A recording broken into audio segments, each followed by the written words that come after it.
The man known to history as Socrates, or Socrates in Greek, was born between 470 and 468 BC in the village of Alopeki, a suburb of the Greek city-state of Athens, which lay just to the southeast of the city walls.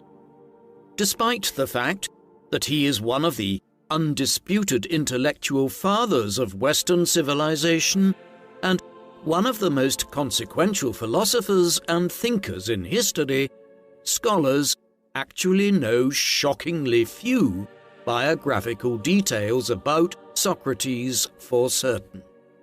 His father, Sophroniscus, was described in some sources as a stonemason or sculptor, and his mother, Phinarete, was said to have been a midwife.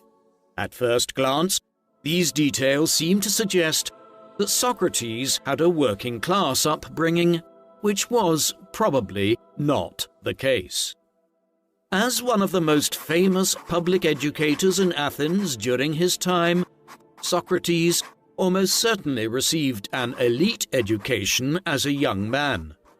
Furthermore, his close friends and colleagues were some of Athens' wealthiest, most prominent, and most influential citizens, something that sounds particularly unlikely for the son of a low-status working-class family, even at the dawn of Athenian democracy. This set of suppositions is just one example of the primary means by which modern scholars have attempted to construct a biography of the historical Socrates. This task has proven difficult and endlessly frustrating for historians because of the relative lack of reliable sources. A major barrier to our understanding of Socrates is that he left behind no writings of his own. All we know of him is what other ancient scholars and chroniclers wrote about him. Some of these sources are considered more reliable than others, although virtually none of them can be considered conclusively authoritative by modern standards for various reasons. A majority of historians tend to treat with greater acceptance the biographical details about Socrates which appear in the dialogues written by Plato and Xenophon, because both of these writers were pupils and friends of Socrates himself. Memories of Socrates would have still been relatively fresh for the people of Athens when dialogues like Plato's Apology and Crito or Xenophon's Memorabilia were first published, roughly 10 to 20 years after his death. It stands to reason that if the biographical accounts of Plato and Xenophon had diverged dramatically from what Athenians remembered of Socrates' conduct, his teachings, or his trial and execution, rebuttals likely would have appeared in the literary and historical record. Plato and Xenophon, therefore, may more accurately represent the historical Socrates than other sources, most of which were written many more decades or even centuries after Socrates died by ancient scholars such as Aristotle, Diogenes Laertius, and Plutarch. All this being said, there is still reason to read the dialogues of Plato and Xenophon with a certain amount of skepticism regarding just how accurately they may have depicted or quoted Socrates. Both writers would have been subject to bias because he was their beloved teacher and mentor, and indeed, their reverence for Socrates' wit and wisdom is readily apparent in these texts. However, it is also possible that these authors may have shaped the words and actions of Socrates for their own rhetorical or literary purposes. This is not to say that either Plato or Xenophon or any other ancient writer, historian or chronicler might have done so with malicious or particularly fraudulent intent. some historians have noted that it was common in the literature of the ancient world to pay tribute to important people, either by crediting them with heroic acts or admirable ideas, or even by writing something in their name.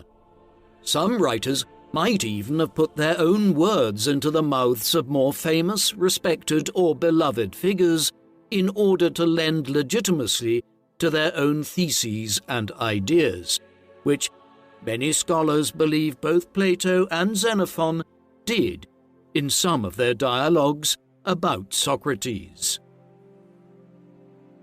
With all these considerations in mind, attempting to reconstruct the historical Socrates might seem to some like an exercise in futility, since none of the extant sources can be considered reliable by modern standards. Yet, this certainly hasn't hindered historians from trying, and numerous writers and researchers throughout the last 2.5 millennia have continued, in spite of these challenges, to pursue a clearer picture of Socrates. Very little is known about his early life and adolescence, but historians have attempted to reconstruct a picture of it with the scant few details available in the Socratic canon, combined with our historical knowledge of the lives of boys and men in classical Athens. The village of Alopeki, where Socrates was born, was home to roughly 3,000 people, a little more than a third of whom were Athenian citizens. Only free-born Athenian men were eligible for citizenship. The rest of the population of the deme, or village of Alopeki, would have been represented by slaves, women, children, and non-Athenian foreigners, none of whom were eligible for citizenship. The life experiences of Socrates that are known to us indicate that he himself was almost certainly an Athenian citizen. That he attained citizenship himself likely means that his father, Sophroniscus, was also an Athenian citizen. That said, Sophroniscus, as a skilled tradesman, probably did not come from a particularly affluent or aristocratic background.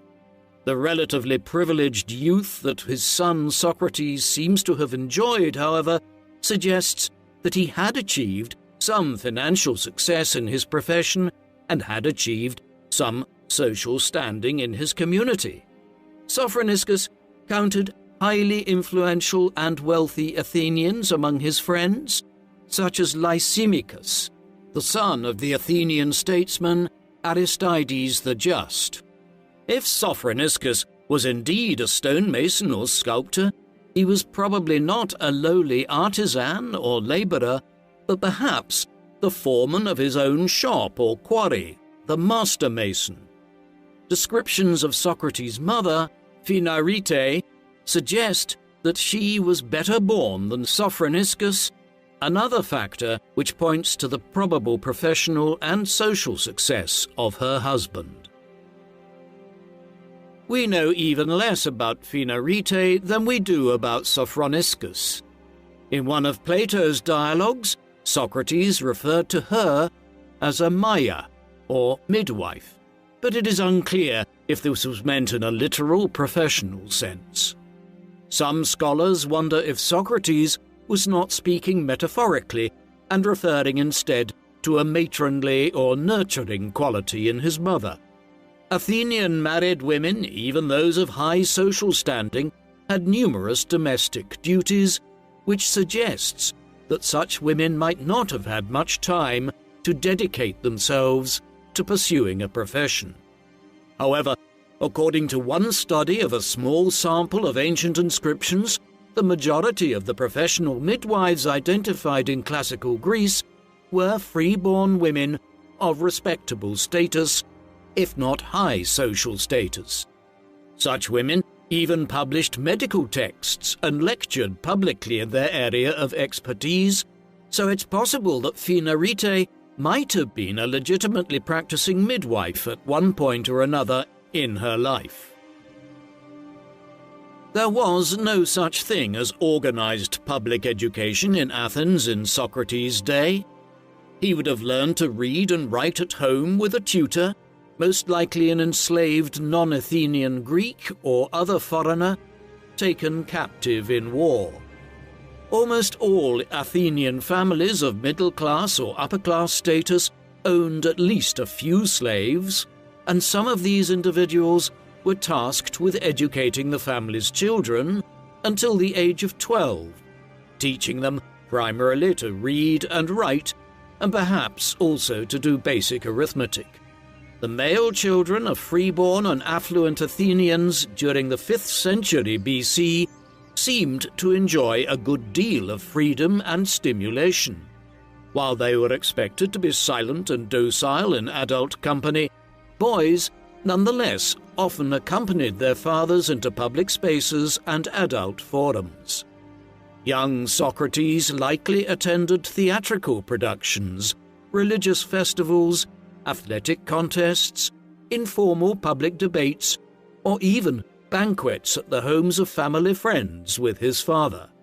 Athenian culture also placed marked emphasis on physical health and leisure, and thus games, sport, and exercise would have been valued and were encouraged for boys of all ages. Athenian boys learned to swim and to wrestle. They played games of chance against one another with knuckle bones, much like dice games.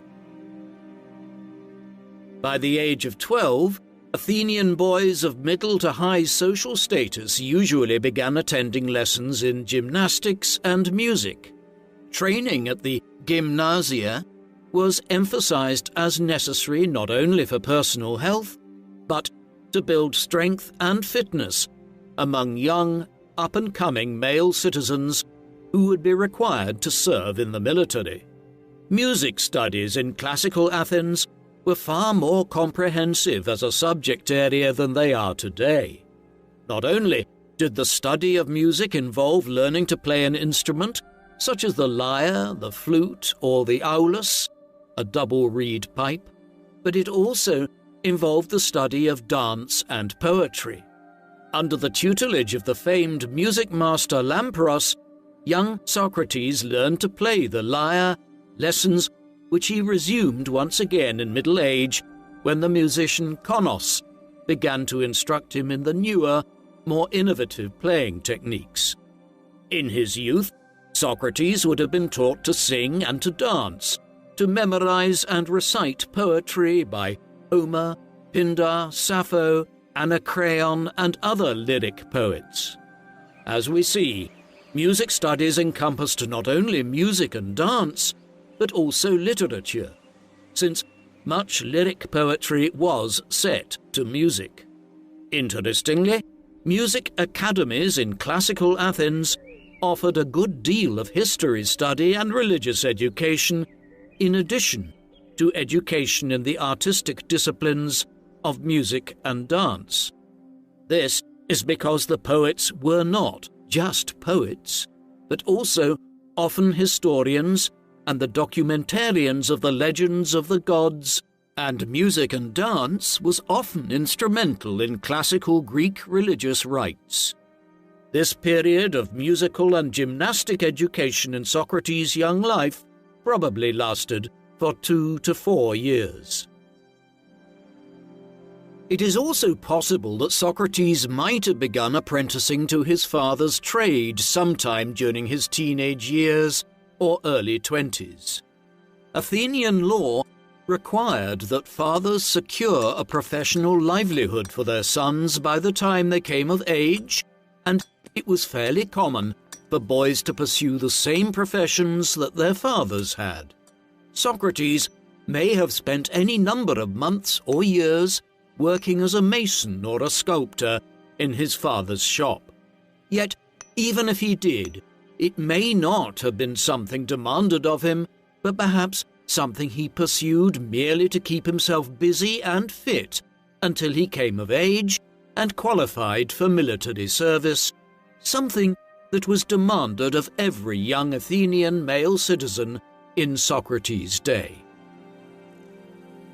In 454 BC, when Socrates was about 15 years old, the Athenian assembly voted to remove the treasury of the Delian League from the island of Delos to Athens, supposedly to protect it from potential incursions by the Persians, whom the Greek member states of the Delian League had together defeated just a few decades before.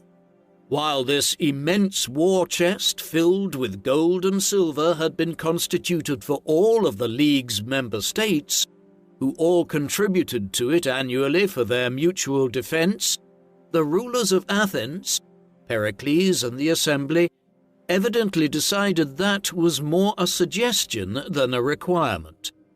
This was the beginning of a series of developments which eventually led to the outbreak of the Peloponnesian War. Pericles used the Delian treasury to benefit and beautify the city of Athens, which still bore the scars of the Persian invasion.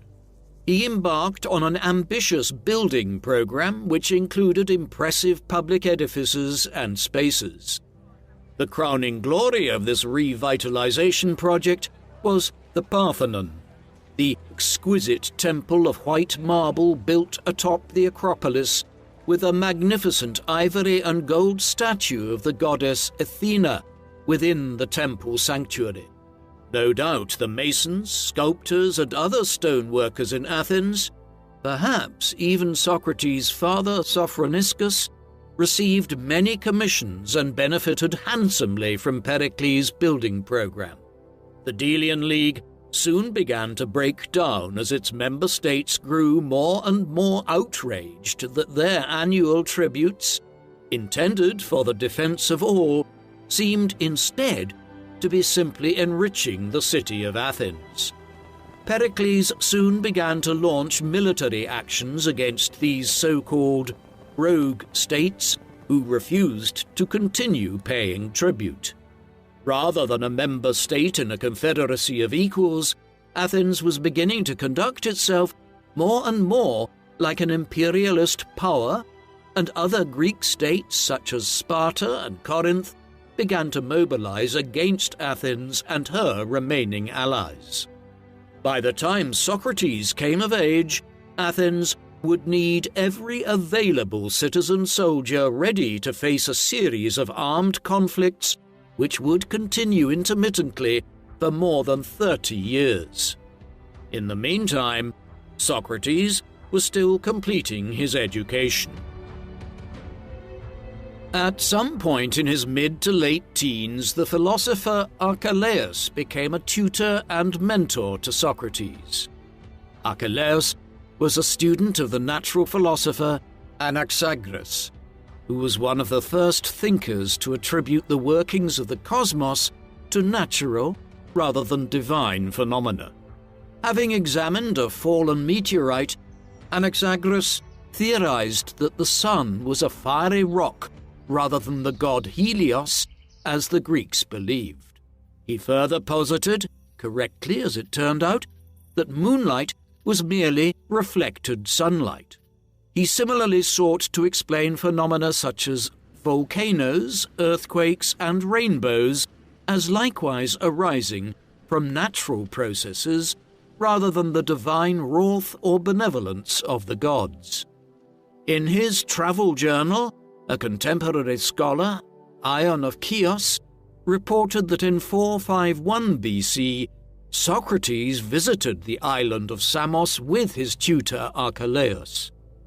It is likely that Archelaus wanted to introduce his young pupil to another one of his own teachers, fellow natural philosopher Melissus of Samos. This trip represents one of the few instances in Socrates' life when he was said to have left his home city-state of Athens and may have been comparable to a modern post-graduation tour. In Plato's Apology, Socrates speaks of the fascination he held in his youth for the study of the natural world. Although he eventually came to view the dawning field of natural science as less useful and less relevant to society than other philosophical pursuits and concerns, having mentors and teachers like Archelaus, doubtless helped awaken and foster in Socrates an empirical bent of mind which would prove crucial to the later development of his own philosophical framework. At the beginning of the Greek New Year, after Socrates reached the age of 18, he would have presented himself before the council of his deme, where he would have attained his citizenship and independence. He would have been eligible to claim any property or wealth held in trust for him, eligible to submit for election by lot to public office, for example, as a magistrate or justice of the peace, and eligible to attend and vote in the Athenian assembly. At this point in his life, an Athenian citizen was mostly free to do as he pleased in a professional and personal sense. In Pericles' Athens, however, the growing need for a robust military force meant that most young men and citizens of Socrates' age were called up for military training. The fact that Socrates seems to have become a career soldier for much of his life also attests to his family's comparatively high status. The expense of outfitting a hoplite soldier for a military career would have been nearly unattainable to a working-class Athenian, who probably made no more than 1 drachma a day, if that. The entire panoply of weapons and armor for a hoplite warrior could cost several hundred drachmas to make, unless one's father handed down his own armor and weapons to his son. New recruits in Athens began their military training with tours of duty around the Attica Peninsula, where they might patrol the outlying villages and Athenian frontier while engaging in regular training exercises. While they were learning and building discipline as a unit, this method of training allowed recruits to build knowledge while keeping them close to home and relatively safe. No sources report whether or not Socrates fought in the Battle of Coronea, which was the first major conflict of the Peloponnesian War. He would have been about 22 at the time, and of an age most likely to be called up.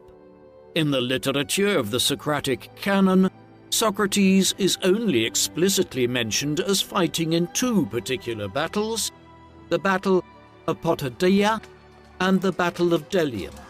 However, these 2 battles are spaced out over more than a decade, and it might therefore be reasonable to assume that Socrates spent a good portion of his life as a career soldier. Socrates was 38 years old when the 3-year campaign of Potidaea began, and 46 years old when the Battle of Delium occurred. Athenian troops were rarely required to serve so long, especially at so advanced an age, which might suggest that Socrates served voluntarily in these campaigns. If he served throughout such a length of time voluntarily and during middle age, it might also be reasonable to assume that he had also spent much of his younger life in his 20s or early 30s, becoming an adept and seasoned soldier.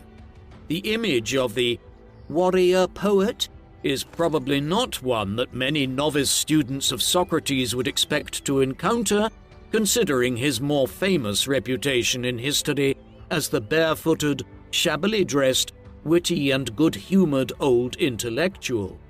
Socrates, however, seems to have had an impressive martial reputation on the battlefield. Interestingly, the name Socrates translates to safe in strength. His tolerance for discomfort, pain, and extreme temperatures was remarked upon by his fellow troops and friends. He was said to have marched barefoot and uncomplaining through ice and snow with little more than a light cloak to cover his armor and keep him warm. At the Battle of Potidaea, in 432 BC, he performed a daring rescue of his young protégé, Alcibiades, who had foolishly broken ranks and charged the battlefield in pursuit of the fleeing Corinthians. When Alcibiades impetuously charged forward, he did so alone, and the rest of his hoplite unit quickly closed up the gap their comrade had left, as they had been trained to do. Not one of his unit followed him forward. Breaking ranks in this fashion was ill-advised indeed, and could perhaps land a soldier in hot water with his superiors, for the shield of each soldier in the line helped guard the body of the man next to him, and enhanced the strength of the line itself against attack. Breaking ranks put one's fellow troops in real and immediate danger. When he saw his young friend fall before a reformed onslaught by the Corinthians, Socrates made the decision to break ranks himself. He rushed across the battlefield through the chaos of men hacking each other to bits before he reached Alcibiades. Carefully and gently, he bore the young man away along with his armor and fallen weapons off the battlefield to safety. Consistent with Socrates' reputation for eschewing ambitions for glory, fame, or preferment, Plato recorded that Socrates insisted that Alcibiades, not himself, should be decorated for bravery. One historian has posited that perhaps Socrates also avoided the adulation because he had, in fact, put his own unit in danger to save his young friend's life. Like the image of the warrior, the image of the strong, daring, able, and well-built young Socrates sits incongruously apart from our usual image of him as old, bearded, and fat, with a receding hairline, as he appears in his portraits and busts.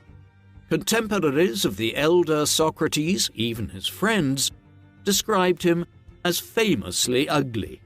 A short, balding man with a paunchy middle, a broad snub nose, thick lips, and widely spaced eyes that appeared to bulge.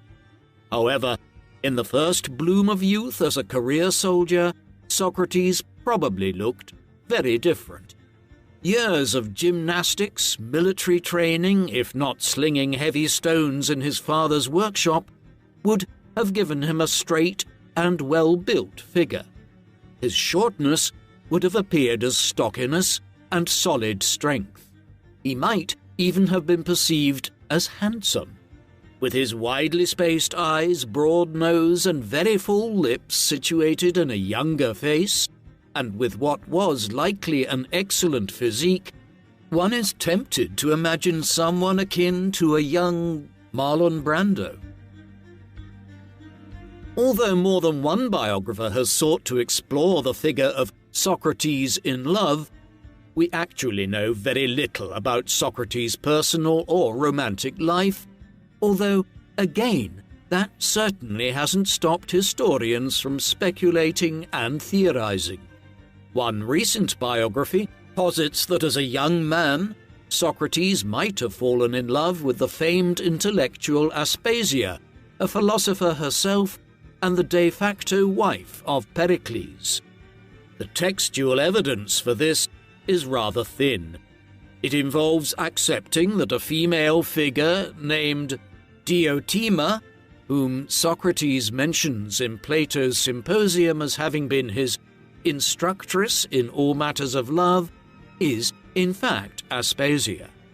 The author points out that only one other woman who appears in any of Plato's other 30 dialogues as instructing any of her male contemporaries, including Socrates, is Aspasia herself.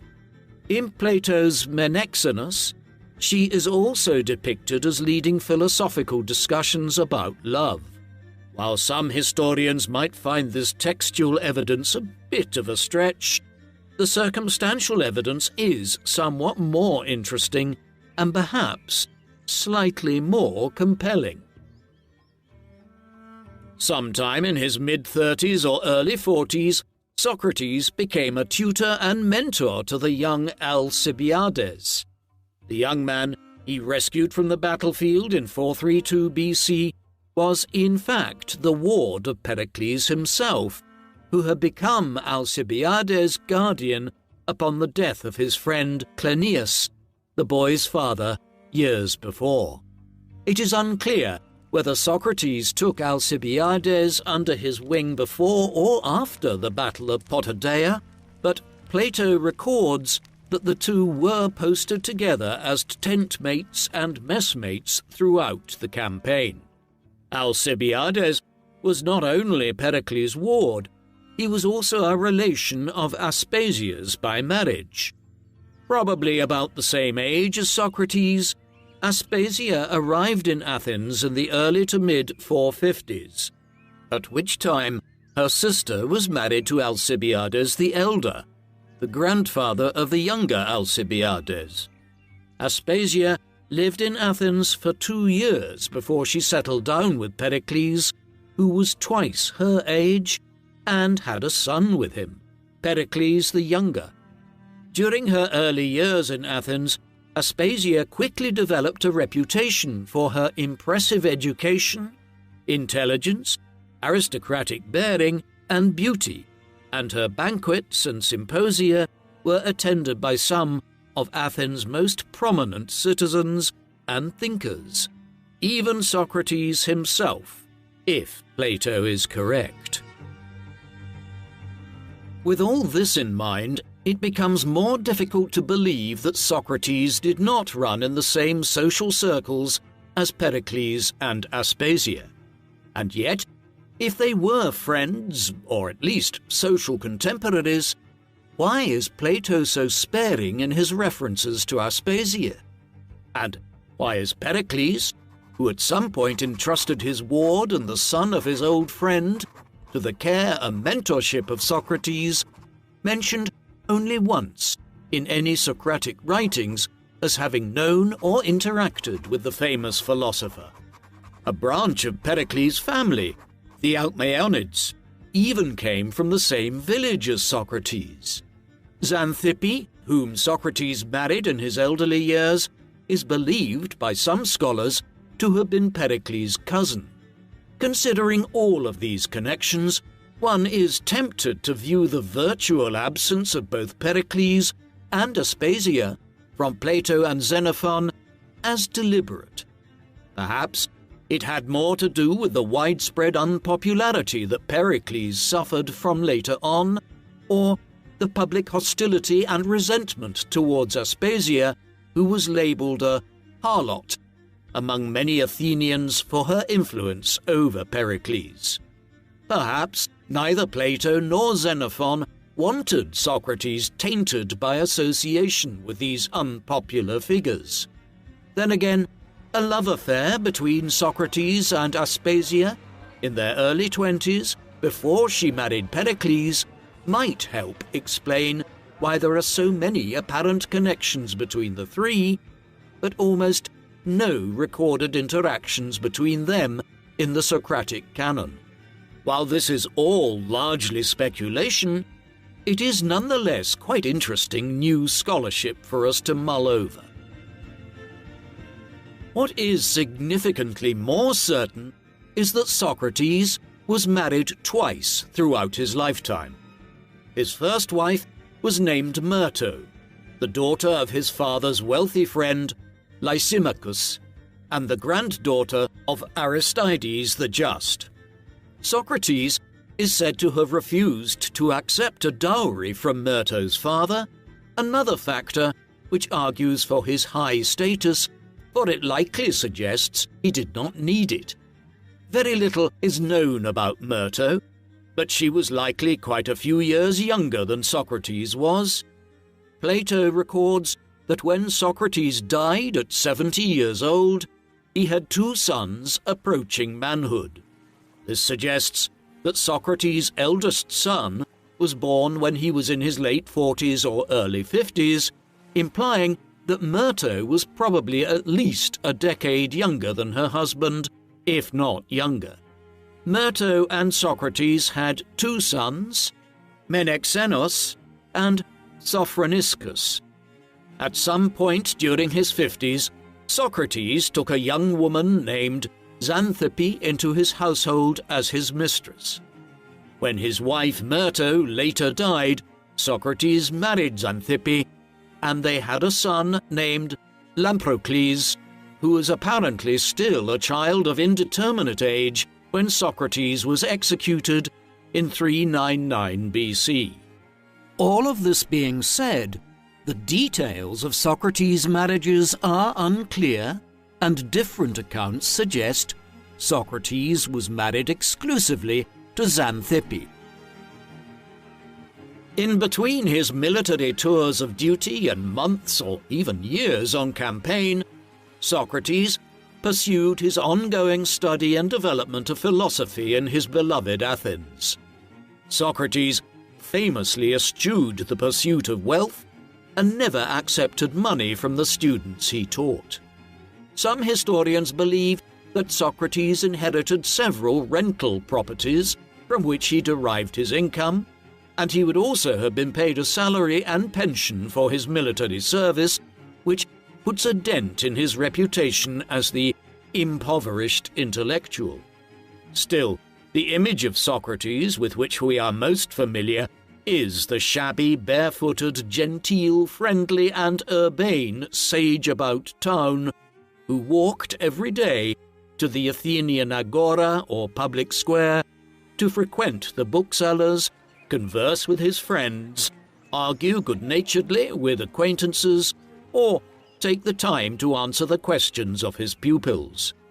Here, he would not only have kept abreast of all developments in the city, but he would also have become known to all Athens, from political elites, priests and shopkeepers, to artists, artisans, labourers, and his fellow citizens, young and old. Socrates regularly attended philosophical symposia at the homes of his wealthy friends, some of which are documented in the writings of Plato and Xenophon. These gatherings were essentially the ancient Greek equivalent of the 18th century French literary salon, in which aristocratic, educated, intellectually accomplished, and avant-garde members of society met to undertake serious examination and discussion of a particular point of philosophical inquiry, as well as to dine and drink together. Throughout his career as, quite literally, a public intellectual, known to all citizens of Athens, and willing to engage in dialogue with all, Socrates developed a body of beliefs and a method of inquiry which became part of the very bedrock of modern Western civilization. By the time he reached adulthood, Socrates was disillusioned by the natural philosophy that had so fascinated him as a younger man. The fields of physics and natural science were in their very infancy at the time, and the few questions they could claim to answer did not seem to hold much practical or social utility. What was the point, he wondered, of understanding the inner workings of the natural world if they could not answer the universal why of human existence? Instead, he turned his mind towards epistemological and moral philosophy, two areas of inquiry that he believed were far more consequential to human improvement, happiness, and social cohesion. Epistemology is the study of the nature and origin of knowledge, of which Socrates is one of the principal pioneers. What is knowledge? Socrates wondered. How is it gained? How do we know that the knowledge we possess is true? For Socrates, knowledge, and an understanding of it, was essential for the attainment of virtue, which in turn he believed was essential for individual human happiness and broader social harmony. Ultimately, the acquisition of knowledge and virtues like justice, wisdom, courage, piety, and temperate living would produce individuals who behaved according to what was right and avoided doing what was wrong. People who lived their lives in a morally incorrect way were invariably wretched and miserable, Socrates believed, while those who lived their lives according to moral and ethical standards were invariably happy.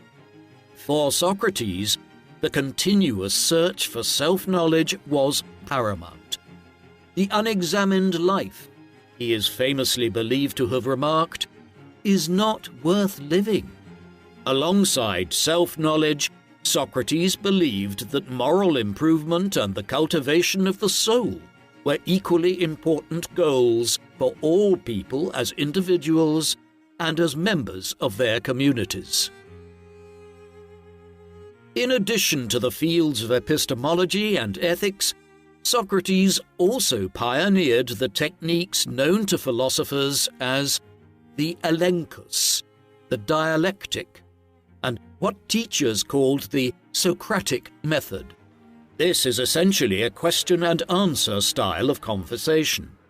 Elenchus is a process of cross-examination designed to expose the inaccuracy of another's belief or hypothesis, while the dialectic is a more collaborative question and answer exchange intended to encourage reasoned conclusions or knowledge to emerge.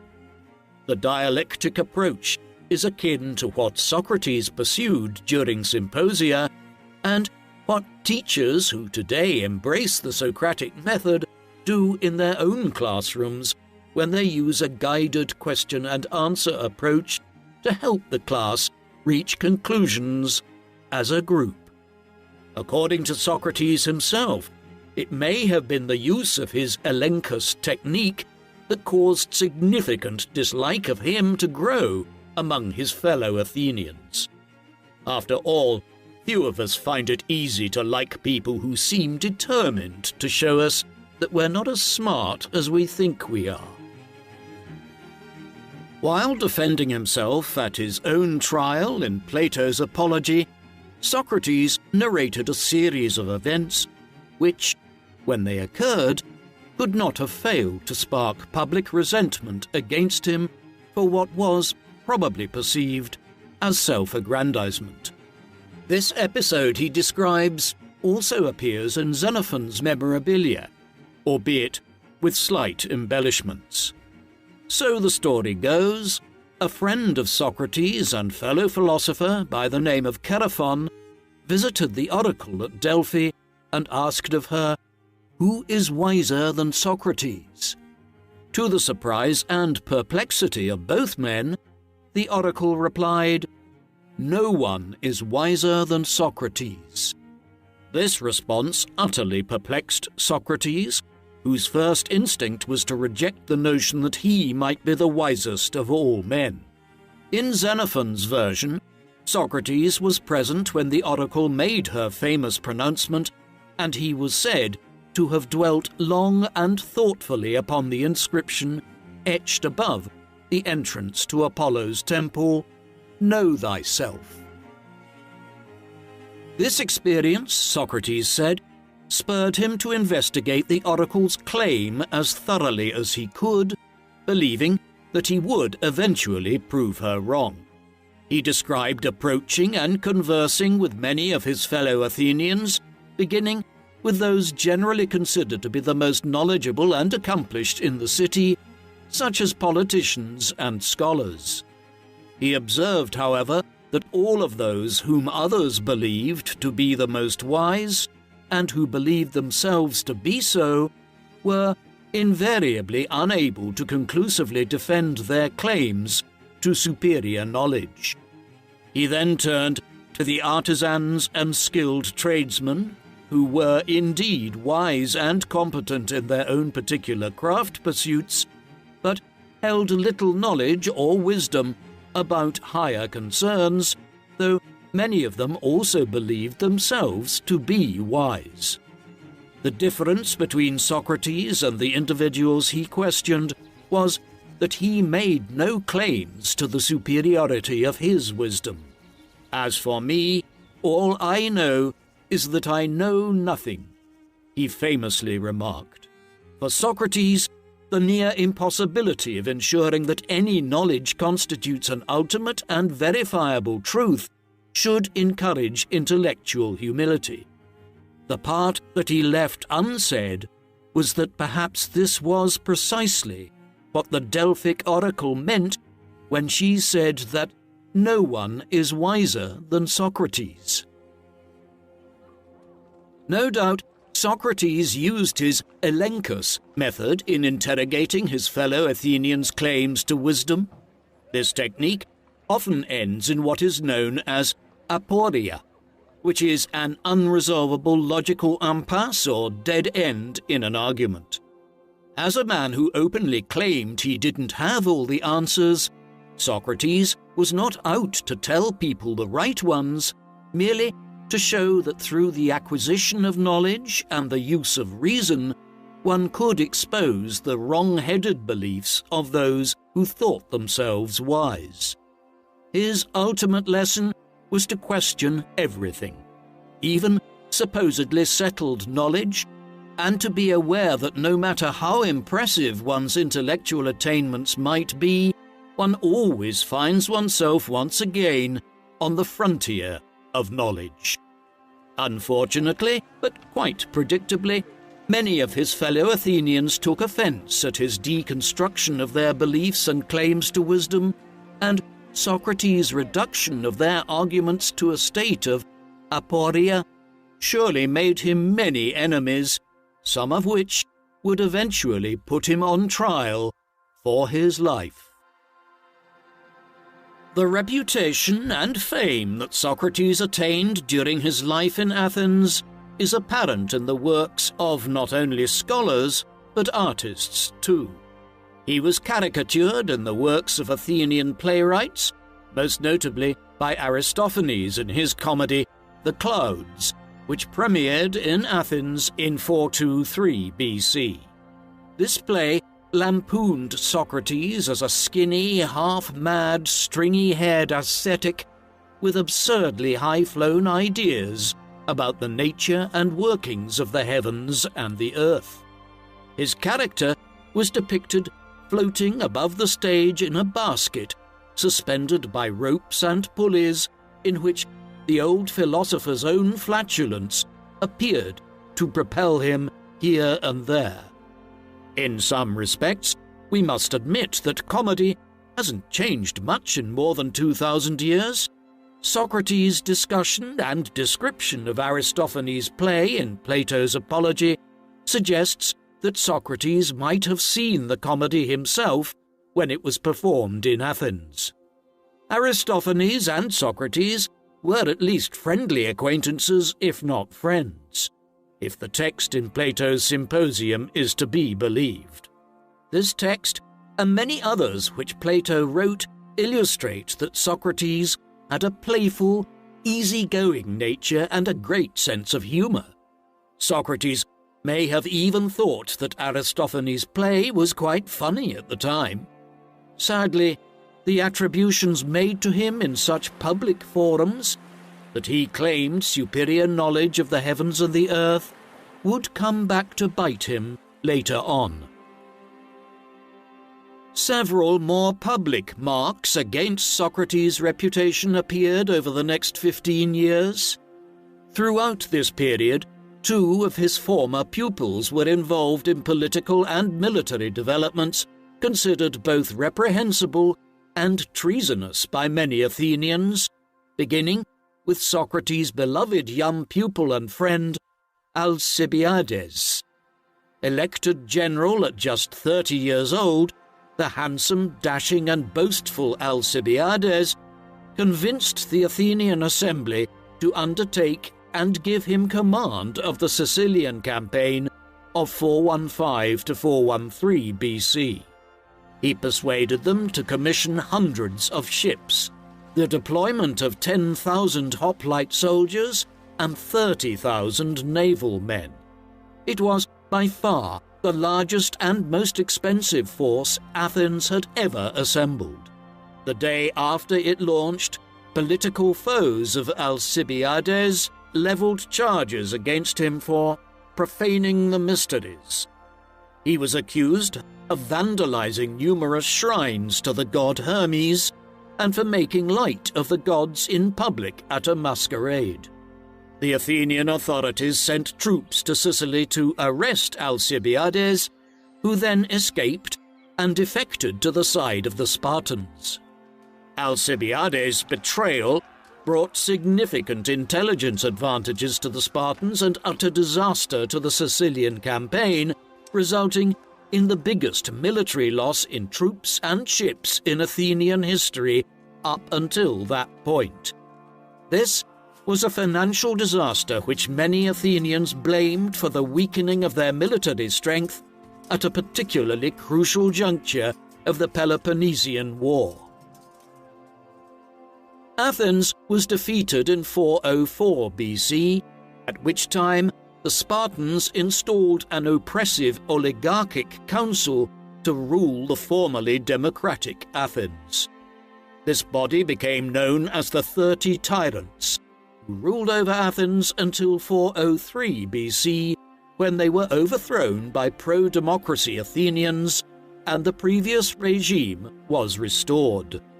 Prominent among the 30 tyrants was a man called Critias, another former pupil of Socrates. When he and the rest of the Spartan junta were finally removed from power, pro-democracy Athenians remembered the old association between the old know-it-all philosopher and his authoritarian pupil.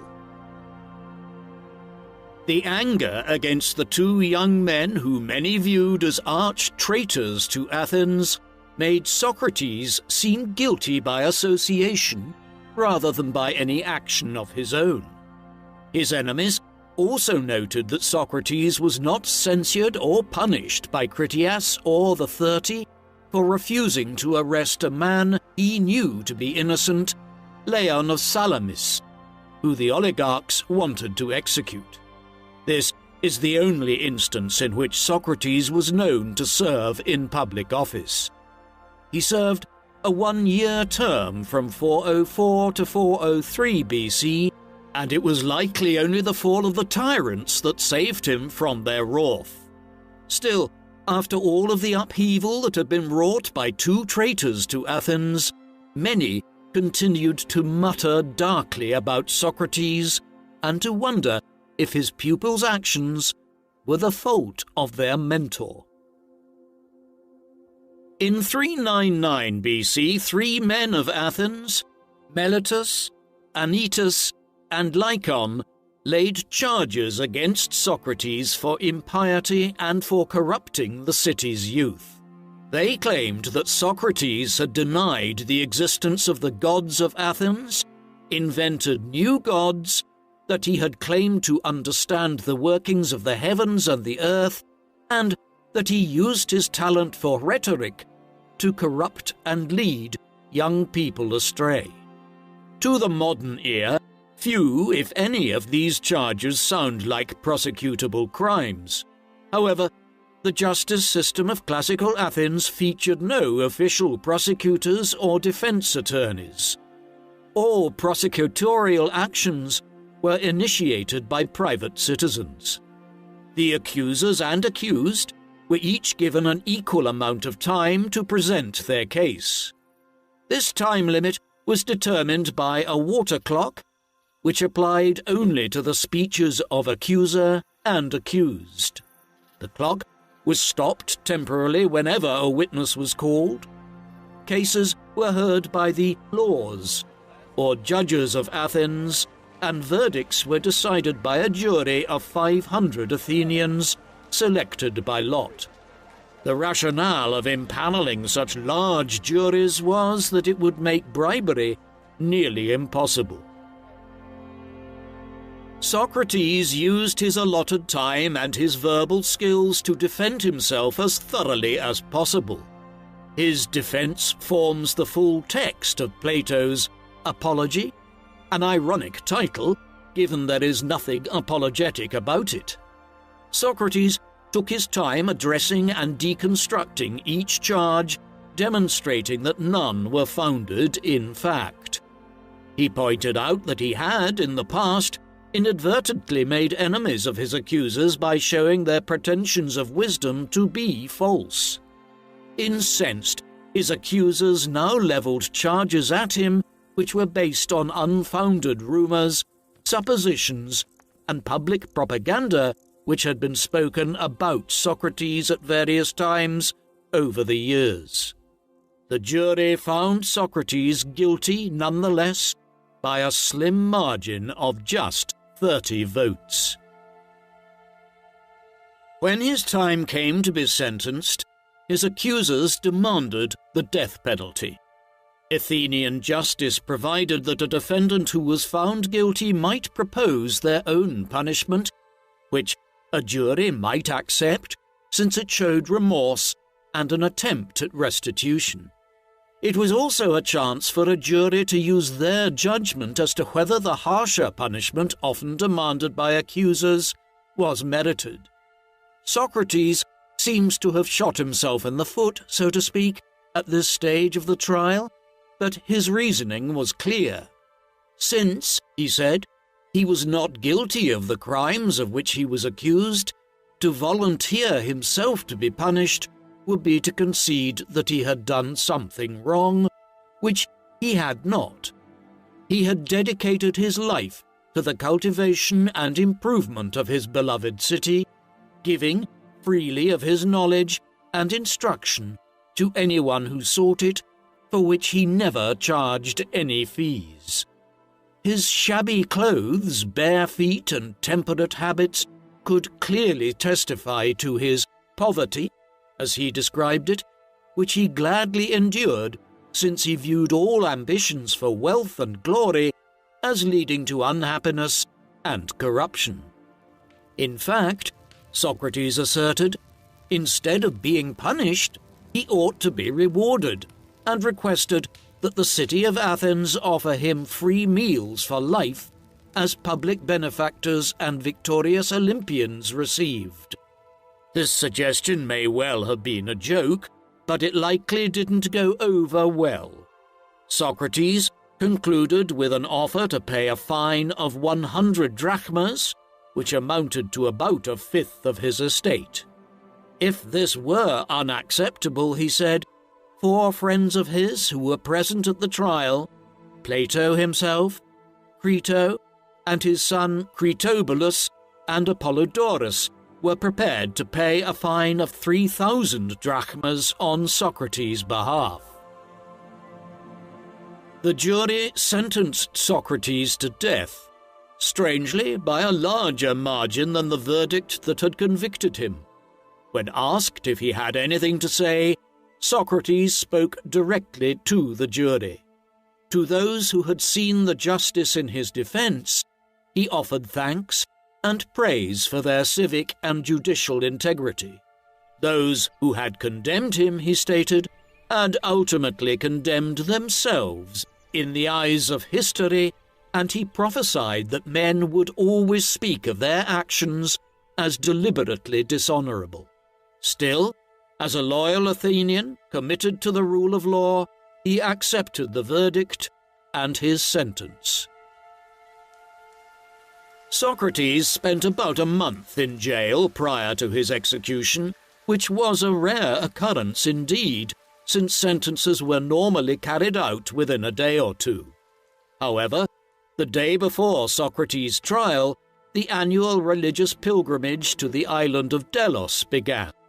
The pilgrimage commemorated Theseus's defeat of the Minotaur. According to tradition, until the ship returned to Athens, no criminals could be executed in the city. Socrates therefore had to wait several weeks for his sentence to be carried out. This was a luxury that few condemned people in the ancient world enjoyed. Socrates spent the time putting his affairs in order, spending time with his family and receiving visits from his friends. He was well cared for by his jailer, who evidently liked him and dreaded having to administer the execution. Plato's Crito and Phaedo document the last few days of Socrates' life. His friends, most notably his friend Crito, urged him to escape from prison. He had clearly been unjustly condemned, Crito and others argued. Even his jailer had offered to let him escape, but Socrates refused to do so. He had lived in Athens all his life, he said. It had given him a life he had valued enough to remain there and to raise his children there. In doing so, he had tacitly agreed to accept the laws and the judgments of Athenian institutions. Despite the fact that justice had failed him, that was no reason to become a lawbreaker himself, by which means he would forfeit all of his integrity and endanger his soul. For Socrates, two wrongs did not make a right. On his last day, Socrates spent some private time with his sons and his wife Xanthippe. He sent them away as the day wore on, to spare them from having to witness his execution, which was to take place at sunset.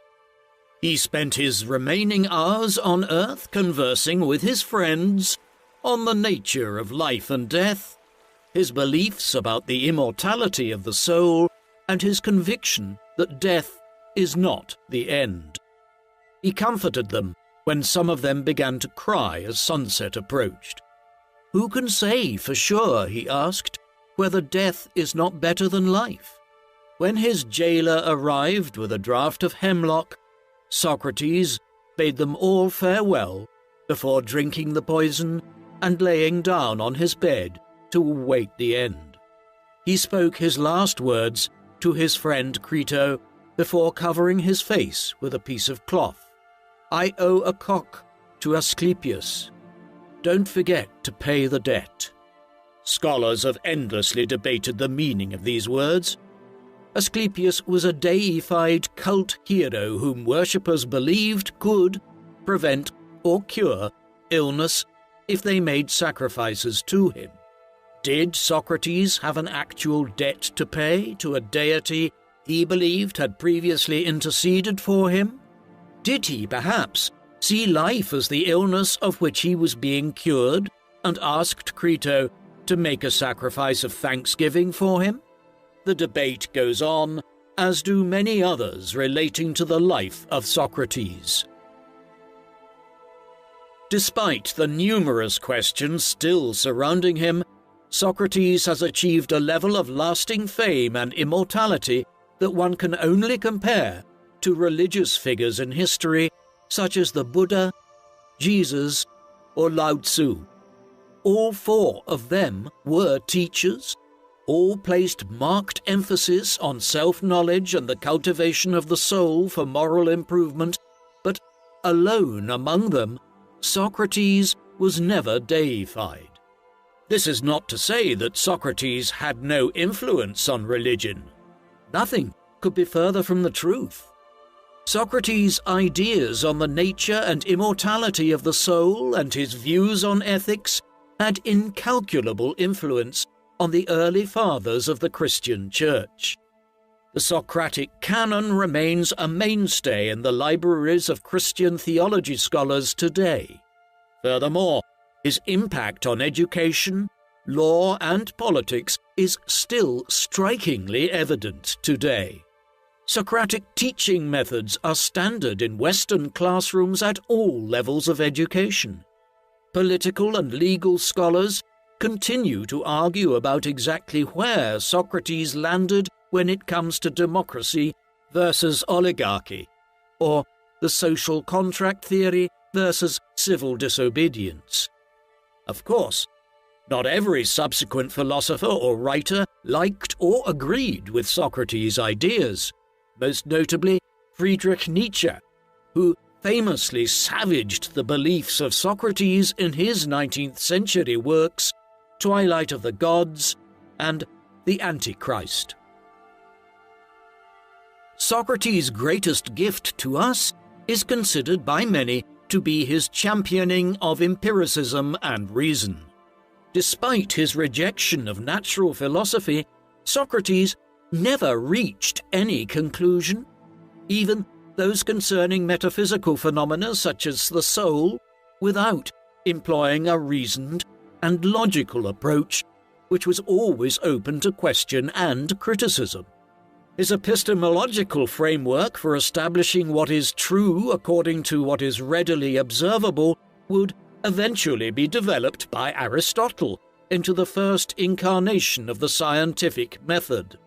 Finally, Socrates' doctrine of superior authority helped establish for the first time that there was a higher authority other than the political or the legal, which only offer the threat of force to compel compliance. For Socrates, the higher authority might be divine, or his own moral conscience, or perhaps reason itself. There is cause to believe that he viewed these entities as quite intimately connected. Though he refused to escape from an unjust imprisonment and execution, and while ultimately his enemies got their pound of flesh, Socrates was ultimately triumphant. Plato, Xenophon, and other writers immortalized him as a martyr to reason and integrity.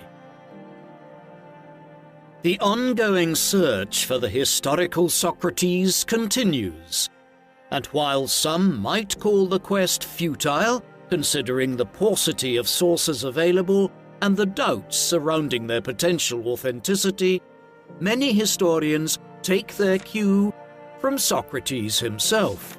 Even if one of his dialectics ended in an irresolvable aporia, with the sense that the answer might never be known or settled, that was no justification to cease questioning.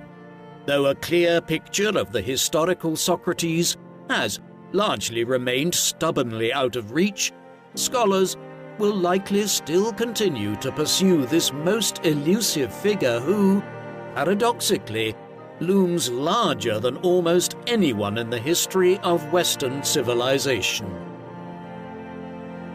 What do you think of Socrates?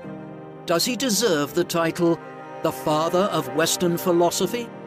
Please, let us know in the comments section, and in the meantime, thank you very much for watching.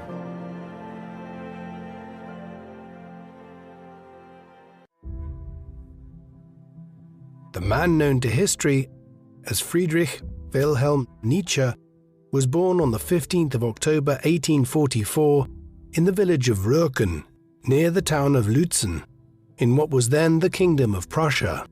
He was named after King Friedrich Wilhelm IV of Prussia, on whose birthday he was born.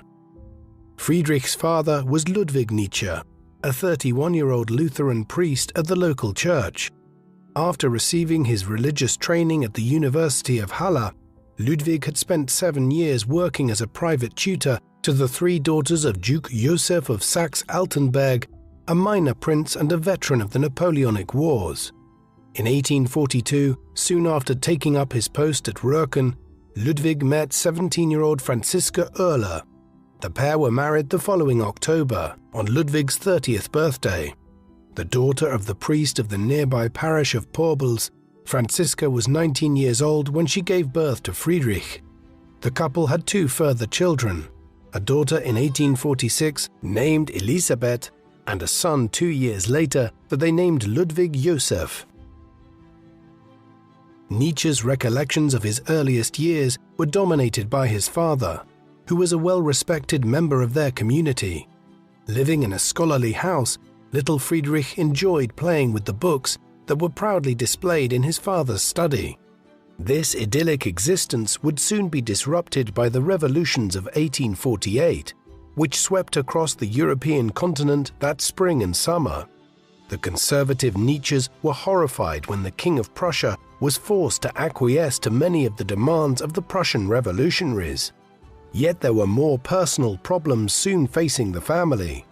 A few months later, Friedrich's father began suffering from a series of seizures, which doctors could not explain, and he died in July 1849. A few months later, in January 1850, Friedrich's younger brother Ludwig Joseph also died, a few weeks short of his 2nd birthday. After the death of his father and youngest brother, Friedrich moved with his family to the town of Naumburg, where his parental grandmother, Erdmutter, and 2 aunts lived. The young 5-year-old Friedrich, nicknamed Fritz, initially struggled to adjust to the more urban life in Naumburg. In 1851, he began to receive lessons from a priest in training named Weber, and soon became close friends with 2 classmates, Wilhelm Pinder, who lived with his family in one of the town's most prestigious houses, and the latter's cousin, Gustav Krug, the son of a prominent local official and accomplished musician. In October 1854, 10-year-old Fritz and his friends were admitted to the Cathedral High School. 2 years later, the Nietzsches moved into a larger house. With a new piano at his disposal, Fritz received lessons from a local choir master and proved a talented musician.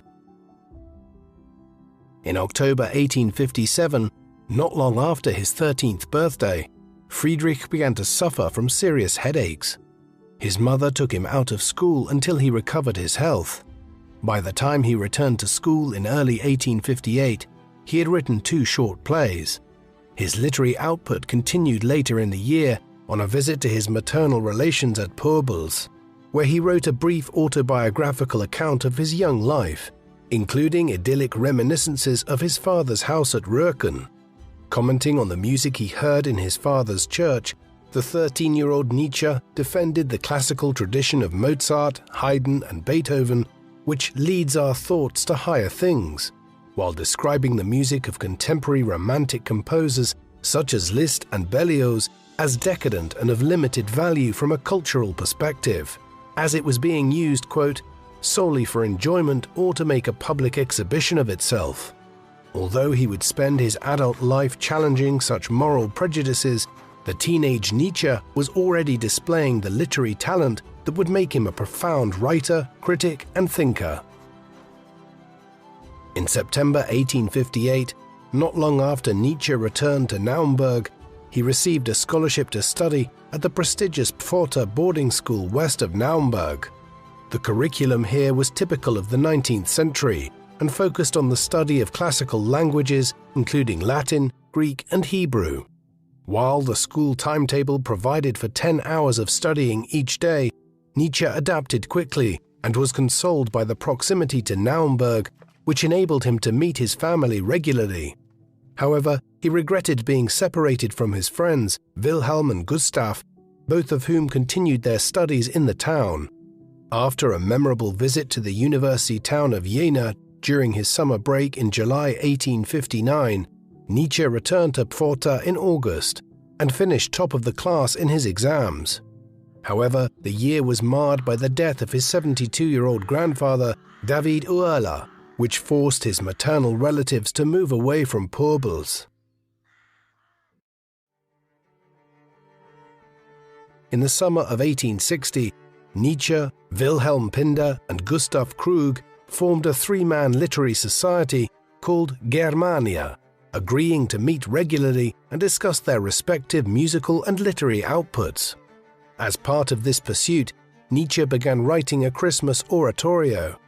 In November, he received a lengthy letter from Krug in which he praised Richard Wagner's opera Tristan und Isolde, a tempestuous 5-hour spectacle based on Arthurian legend which had not yet been performed but whose musical scores were already available and being analyzed by critics.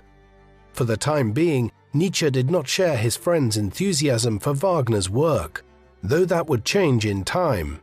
He continued to work on his oratorio, but was once again affected by his migraines.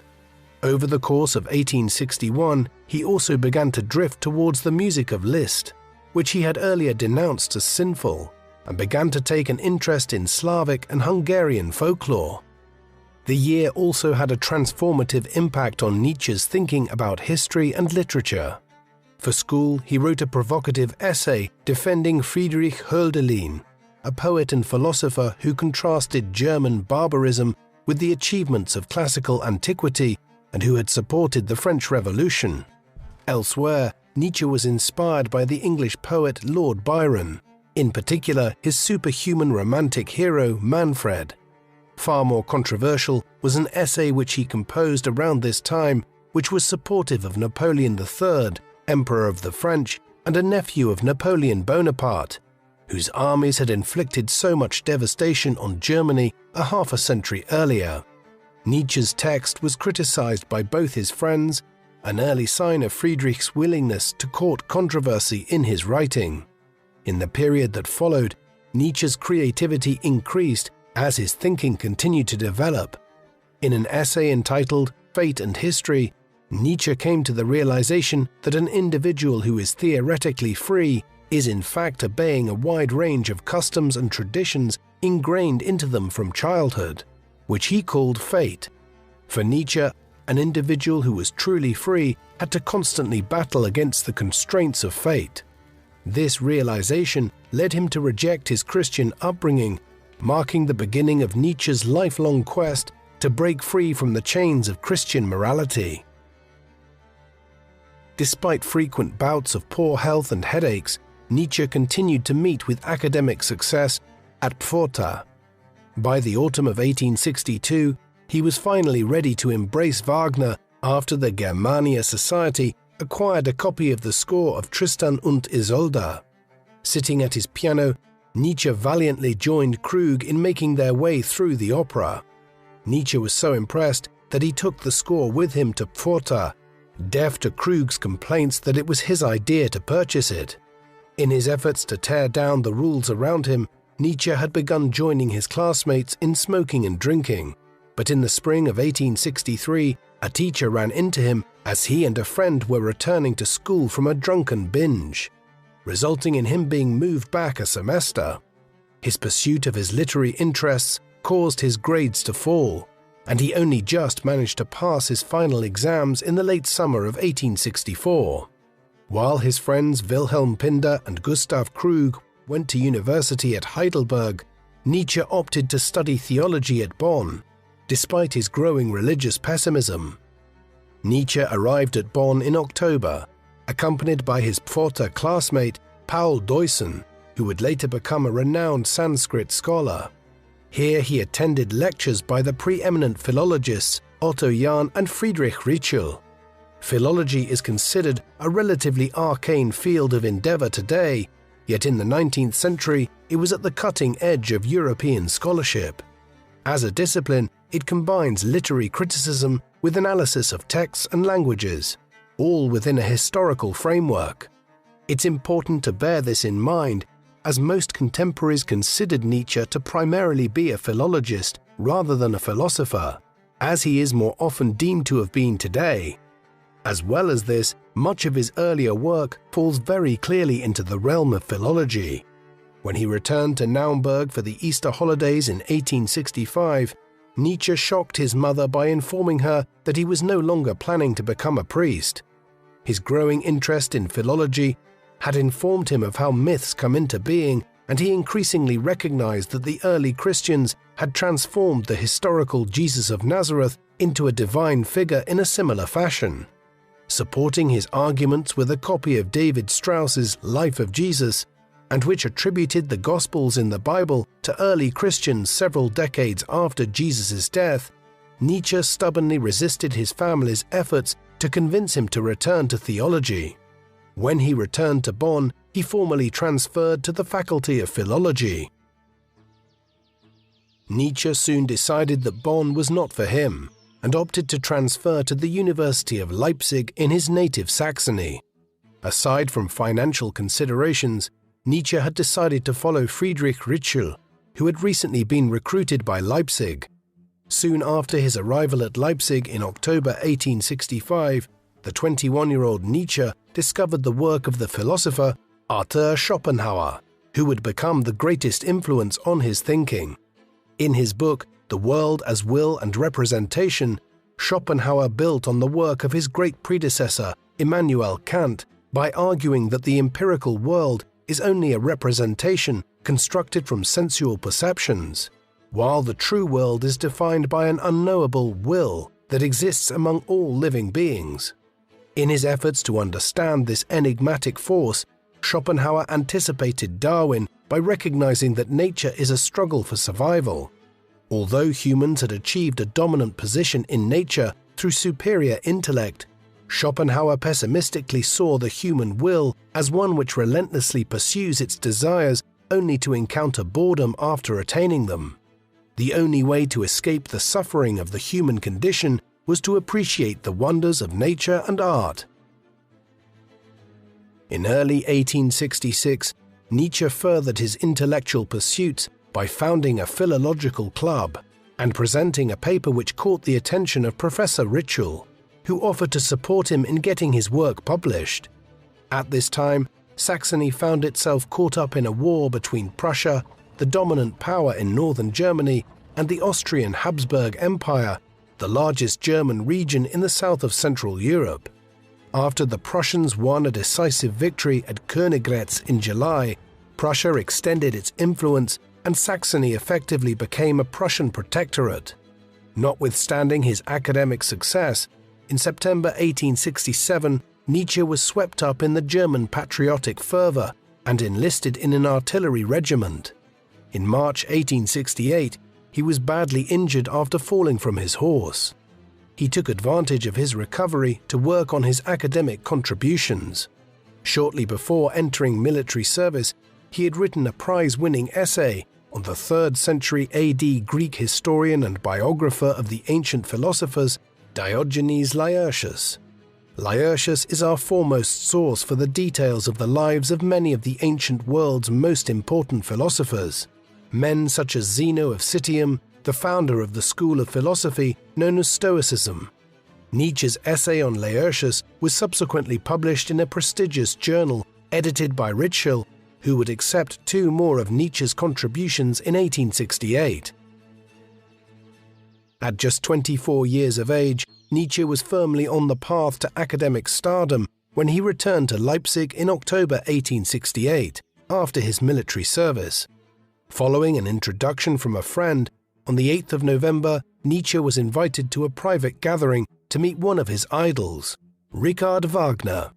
After Wagner entertained his small audience by playing extracts from his operas, he and Nietzsche talked about philosophy, and the latter was delighted to hear that his favorite composer was also an enthusiastic admirer of Schopenhauer. At the end of the meeting, Wagner invited Nietzsche to visit him at his home in Lucerne in Switzerland to continue their discussions. As chance would have it, not long afterwards, Nietzsche received an astonishing offer to take up a professorship in classical philology at the University of Basel in Switzerland. Motivated by the salary of 3,000 Swiss francs a year, Nietzsche left for the Alpine country in March 1869 to take on a professorship without even having completed his university degree. Clearly, his early published work had convinced his new departmental colleagues in Basel that the young man was worth hiring, degree or no degree. While he struggled with being away from friends and family in Germany, Nietzsche did make frequent trips to Wagner's villa at Tribschen on the shores of Lake Lucerne after arriving in Switzerland. There he cultivated good relations with Wagner's mistress and future wife, Cosima von Bülow, the daughter of Franz Liszt, whom he would later praise as the model for womanhood. Nietzsche was glad to become part of his idol's intimate circle at a time when Wagner was working on Siegfried, the 3rd part of his epic Ring cycle based on Germanic mythology, while the composer appreciated the young philologist's interest in his work. After spending Christmas with the Wagners, Nietzsche delivered 2 controversial lectures in early 1870, in which he argued that the ancient Greek philosopher Socrates, a revered figure in the canon of Western philosophy, was partly responsible for the degeneration of Greek culture from the heights of epic poetry and tragedy. He would soon expand out these ideas, arguing that classical Greek culture was actually at its height in the 6th and early 5th centuries BC, and that figures like Socrates in the late 5th century BC, with what Nietzsche viewed as a rather simplistic philosophical approach, represented a decline. In April 1870, Nietzsche had his post at Basel confirmed as a permanent one, but his joy was short-lived after learning that he would be teaching 20 hours a week, a schedule which would leave him little time for his own research and writing. He received a further shock a few weeks later when Wagner informed his close friends that he was intending to move away from Tribschen, his own opera theatre at Bayreuth in Bavaria, under the patronage of his admirer, King Ludwig II, where he hoped to stage his ring cycle with musicians trained under his direction. A disconsolate Nietzsche wrote to Cosima suggesting that he might leave his academic post after a year or two and follow Wagner to Bayreuth. Meanwhile, Nietzsche's life was further disrupted when Napoleon III of France declared war on Prussia in July 1870. After spending his summer holiday with the Wagners, he obtained leave from the university to serve as a medical orderly in eastern France, and arrived at the headquarters of the Prussian Southern Army at Nancy in Lorraine just before the Prussians defeated the French decisively at Sedan on the 2nd of September 1870. Although the Franco-Prussian War was a short one and soon ended in January 1871 with the unification of the German Empire under Prussian domination, a move orchestrated by the Prussian Chancellor Otto von Bismarck, Nietzsche's views on it evolved in the few short months of the conflict. This was in part owing to his contracting both diphtheria and dysentery during his time as a medical orderly, conditions which further damaged his always precarious health. As a result, he took a dimmer view of the Prussian aggression by the time the war came to an end. During the winter of 1870, while recovering from his ailments, he began to make plans to move away from his focus on philology in favor of studying philosophy more directly. After a joyful Christmas holiday, during which he had the privilege of witnessing Wagner perform his Siegfried Idyll as a surprise birthday gift for Cosima, Nietzsche sank into a depression when several friends refused to join him in Basel. Further disappointment followed when Nietzsche's request to take over the chair of philosophy in the university was denied. While recovering his health in Lugano in Italian Switzerland, Nietzsche worked on a study of Greek tragedy, which eventually became a book under the title The Birth of Tragedy, published in December 1871. Nietzsche identified with Greek tragedy a struggle between Apollonian and Dionysian forces, the former representing order and reason and the latter chaos and emotion. These forces were manifested in the cults of Apollo, the Greek god of music and dance, and Dionysius, the Greek god of wine, excess, ecstasy, and madness. Nietzsche saw music as the highest representation of the Dionysian concept and speculated that the epic poetry of ancient Greece had been inspired by music. The book was dedicated to Wagner, whom Nietzsche argued had emulated the Greek tragedians in achieving a perfect balance of Apollonian and Dionysian elements. The composer was delighted with Nietzsche's work and asked the author to send copies to his patron, King Ludwig of Bavaria, and his father-in-law, Franz Liszt. Although the book proved popular among artists and musicians, the academic community was less enamored by Nietzsche's conjectural approach to philology, and Nietzsche was disappointed to find his mentor, Friedrich Ritschl, among his critics. That said, any reader of The Birth of Tragedy today will find a refreshingly novel insight into classical Greek culture. Nietzsche was already very much carving out his own path by the early 1870s when it came to his interpretations. Nietzsche saw himself along with Wagner as the vanguard of a movement striving to return German culture to the heights it had attained at the turn of the 19th century, the era of Kant, Mozart, Goethe, and Beethoven. In early 1872, he delivered a series of public lectures attacking the German education system and warning against the trend towards the democratization of education.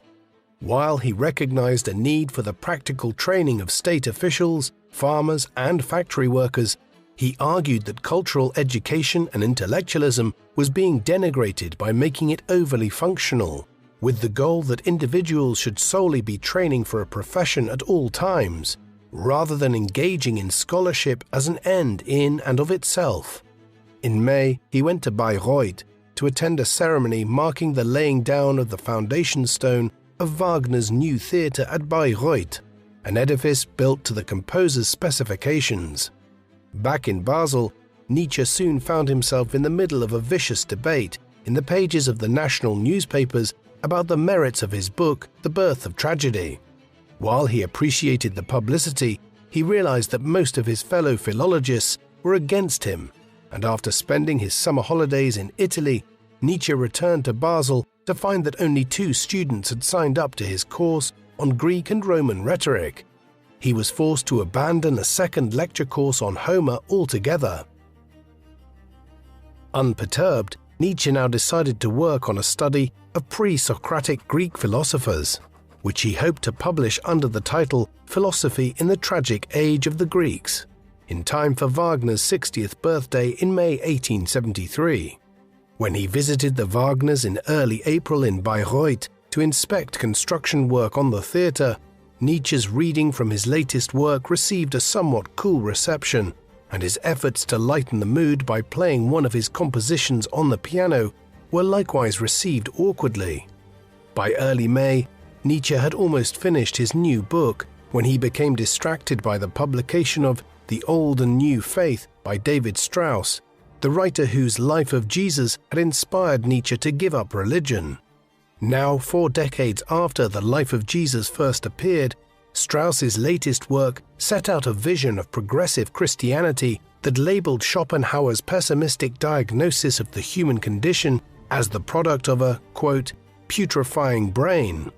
Nietzsche was infuriated by this and wrote a polemical essay targeting Strauss as the representative of a contemporary cultural Philistinism in Germany that had stopped seeking truth and beauty and instead looked for easy and comfortable answers.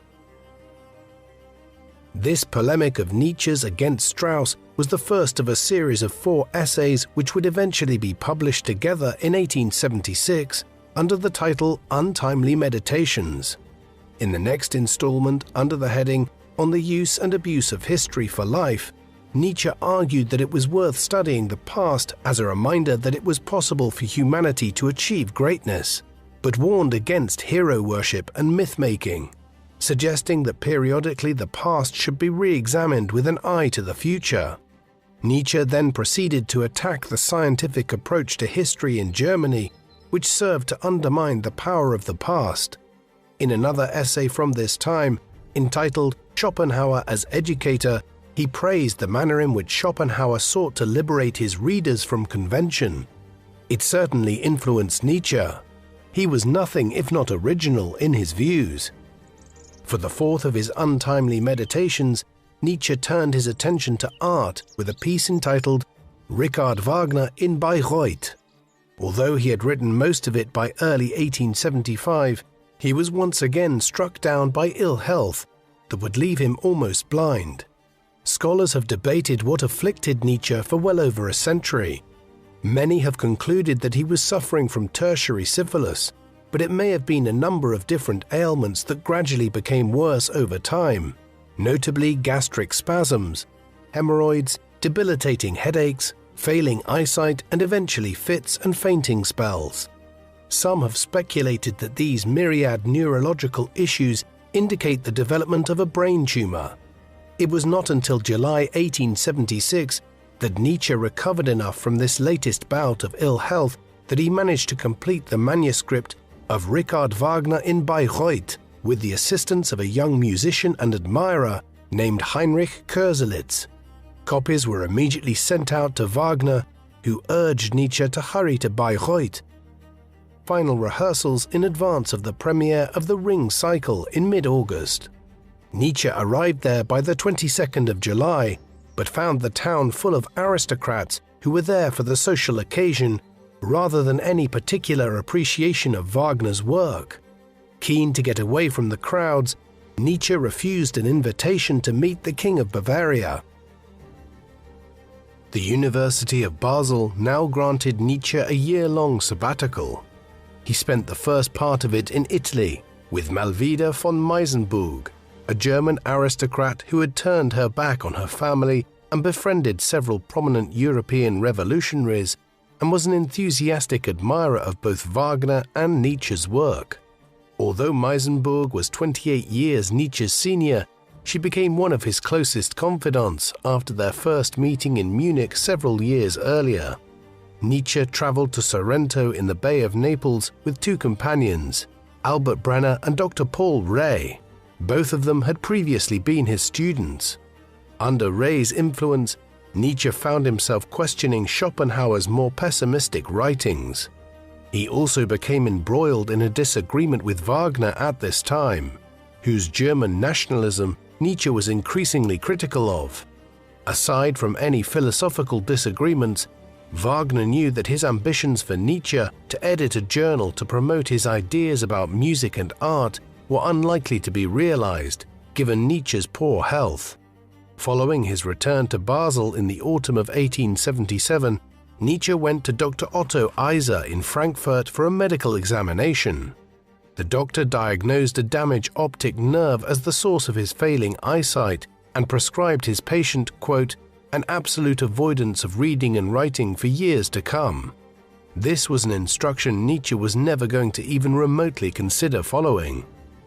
During his sabbatical, Nietzsche had been working on a fifth untimely meditation about the human condition, but by the time the manuscript was completed, it had become a separate book of more than 300 pages, under the title Human, All Too Human. This was published in the spring of 1878, composed of a series of 638 aphorisms intended to communicate his thoughts concisely, if not systematically. Nietzsche argued that there were no eternal truths, and that the efforts of Kant and Schopenhauer to discover such truths were fundamentally misguided.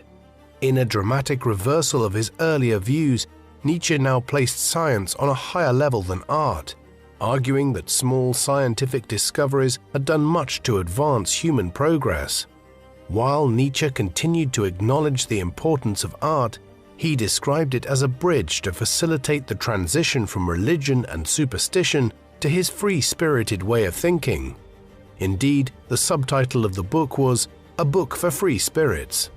Elsewhere in the book, he continued his relentless attack on Christianity by asserting that its core precepts had no rational and scientific basis, that its notions of good and evil were social constructs which had no place in the modern world. Nietzsche knew that his new book would infuriate Wagner and chose not to send him a copy.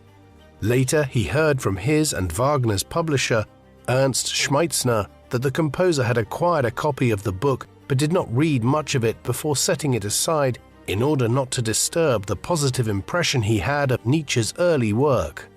Many of Nietzsche's friends were equally critical after reading the book and were especially troubled by his rejection of morality.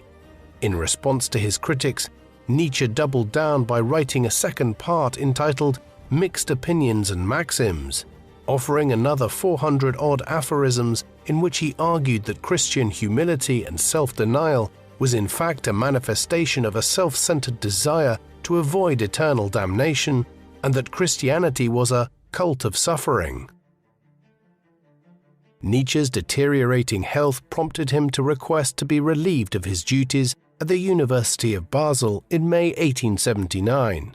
By now in his mid-30s, his thinking had evolved considerably during his years at Basel, though over the course of the next decade, he would have to eke out an existence as an independent philosopher with a pension of 3,000 Swiss francs a year from the university and occasional financial support from friends and family. However, despite his poor health and the manner in which his work in the 1870s had strongly divided opinion, Nietzsche was about to embark on the most productive period of his life, as the liberation from his academic duties freed him to research and write to an unprecedented extent. By the autumn of 1879, he had already put together another collection of free-thinking aphorisms, entitled The Wanderer and His Shadow. In this, Nietzsche denounced the promotion of abstract concepts such as the salvation of the soul, arguing that human beings should not be troubled by metaphysical considerations. Addressing an age-old question about the state of nature, he attacks Jean-Jacques Rousseau's notion that man is born free but everywhere is in chains, arguing that rather than voluntarily giving up part of their freedoms for the social good, human communities evolved in response to external threats, and the earliest forms of justice were no more than legalized systems of revenge. By giving his book the title The Wanderer and His Shadow, Nietzsche used his aphorisms to explore positive and negative aspects of the same issue. For instance, addressing the impacts of war, Nietzsche asserted that while war was clearly a destructive force, it can also provide the necessary catalyst to rejuvenate stagnant communities and resolve long-standing tensions within them.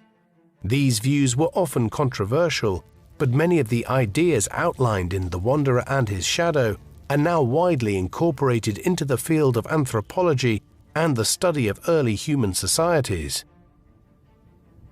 The winter of 1879 proved disastrous for Nietzsche's health, and he spent 1880 on the move, seeking more amenable climates. In February 1880, he went to the northern Italian lakes, where he met up with Heinrich Koselleck and accompanied him to Venice. Nietzsche enjoyed Venice in the company of his young friend, whose support in transcribing Nietzsche's barely legible drafts into a fine copy proved indispensable. But the summer heat compelled him to move to the fashionable spa town of Marienbad, now in the Czech Republic. After returning to Naumburg in September, he returned to Italy in October to preempt the onset of winter and settled down in Genoa.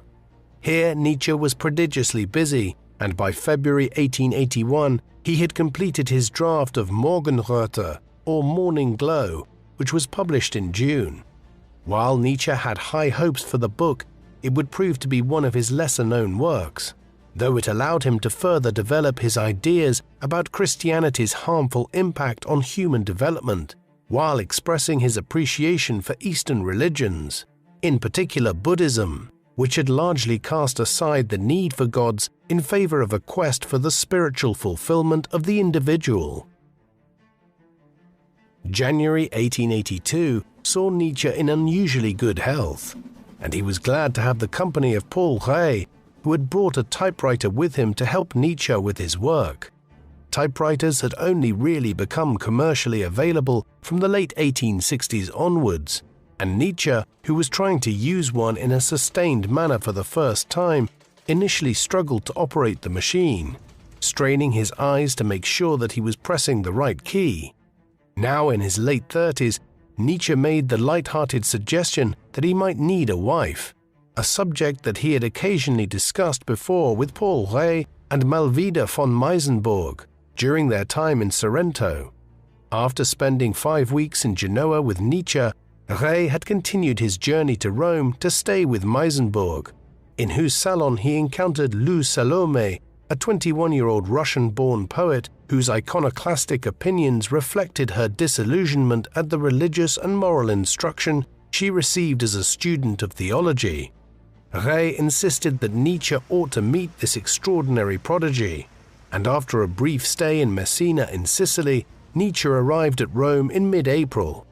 In spite of their rather awkward initial encounters in Rome, Nietzsche was soon impressed by Salome's intellect. In Salome, Nietzsche believed that he had found a young female disciple who could support his work. Although Salome later claimed that Nietzsche had proposed to her during a third meeting in Lausanne in early May, Nietzsche insisted that he was only after intellectual companionship, in contrast to Rée, who addressed incessant letters to her in distinctly romantic terms. In a plan devised by Salome, the three intended to live together in a philosophical commune in Vienna. To his skeptical friends, Nietzsche declared his intention to train Salome as his intellectual successor and preemptively denied that he had any romantic interest in her. Nietzsche had arranged for his sister Elisabeth and Salome to meet in Bayreuth in July for a performance of Wagner's opera Parsifal, based on the Arthurian knight Percival's quest for the Holy Grail, one which Nietzsche hated due to its Christian inspiration. Despite their outward display of friendship, Elisabeth Nietzsche was irritated by the young Russian. In the meantime, Nietzsche had added to his body of work with Joyous Science, in which he endorsed Charles Darwin's views on biological evolution, which were still enormously controversial over 20 years after The Origin of Species, had first been published. At the same time, Nietzsche challenged the Darwinian concept of the survival of the fittest. Following this logic, the purpose of humans and all other animals was solely to survive. But Nietzsche observed that many individuals who had made the greatest contributions to human culture, such as the Renaissance artist Raphael or the composer Wolfgang Amadeus Mozart, had died young without leaving any heirs. Nietzsche argued that human existence was both comic and tragic. The comic aspect was due to the vanity of short-lived humans who believed that they could master nature, while the tragic element came from the recognition that humans are an infinitesimally small part of the cosmos. Near the end of the book, Nietzsche issued a call to his readers to wage an intellectual war on behalf of science against religion. Joyous Science is a peculiar work in many ways, one which tried to apply the evolutionary biology of Darwin to a new theory of cultural evolution. Although Nietzsche had called his book Joyous Science, he concluded that the tragic aspects of human existence would always prevail. Nevertheless, his encounters with Lou Salome had inspired within him a sense of optimism about life. In August 1882, the two spent 3 weeks in philosophical discussions in the Tautenberg forest in Saxony, which Nietzsche hailed as one of the happiest times of his life. Arguments did occur, though, with his sister and mother about the propriety of his relationship with Salome, which led Nietzsche to leave Naumburg for Leipzig. There, the already precarious foundations of his triangular relationship began to crumble, as a jealous Ray resented Nietzsche's insistence on spending time alone with Salome, while the young and strong-minded Russian had no intention of submitting herself to Nietzsche's intellectual control. Nietzsche also admitted privately in his notebooks around this time that his desire for Salome had assumed a physical dimension. He was consequently immensely upset when the relationship between them all began to collapse in the weeks that followed. Plunged into a deep depression and resorting to taking growing quantities of opium to treat both his physical ailments and his emotional pain, Nietzsche continued an acrimonious correspondence in the months that followed with his erstwhile companions from his retreat at Rapallo in Italy, all to no avail as they drifted apart. As emotionally turbulent a period as this was for Nietzsche, it proved an intellectually productive one, as he began working on what is often deemed to be his most important work, Thus Spake Zarathustra. In this, he sought to establish a new philosophical framework of his own, independent of the influence of Schopenhauer, Kant, or any other philosopher. This singularly Nietzschean philosophy was expressed via the mouthpiece of the ancient Persian philosopher Zoroaster, who gave his name to Zoroastrianism, the world's first monotheistic faith, one which had flourished in Mesopotamia and Persia in the first millennium BC, and in which the creator god, Ahura Mazda, was involved in an eternal struggle with the demon Ahriman. Although Nietzsche rejected the dichotomy of good and evil introduced by Zoroastrianism, one which had clearly influenced the development of Christianity, he saw Zoroaster as a prophet who had challenged the status quo, hence his motives for expressing some of his own philosophical ideas through the mouthpiece of the Persian prophet. Nietzsche wrote the first part of Zarathustra within the space of 10 days in late January 1883. A couple of weeks later, he learned that Richard Wagner had died unexpectedly in Venice. They had not seen each other in over 6 years after an acrimonious divergence of views in the mid-1870s, though Nietzsche continued to revere elements of the great composer's work. During a visit to Rome in April 1883, Nietzsche reconciled with his sister Elisabeth, whom he had earlier blamed for the wrecking of his plans with Salome.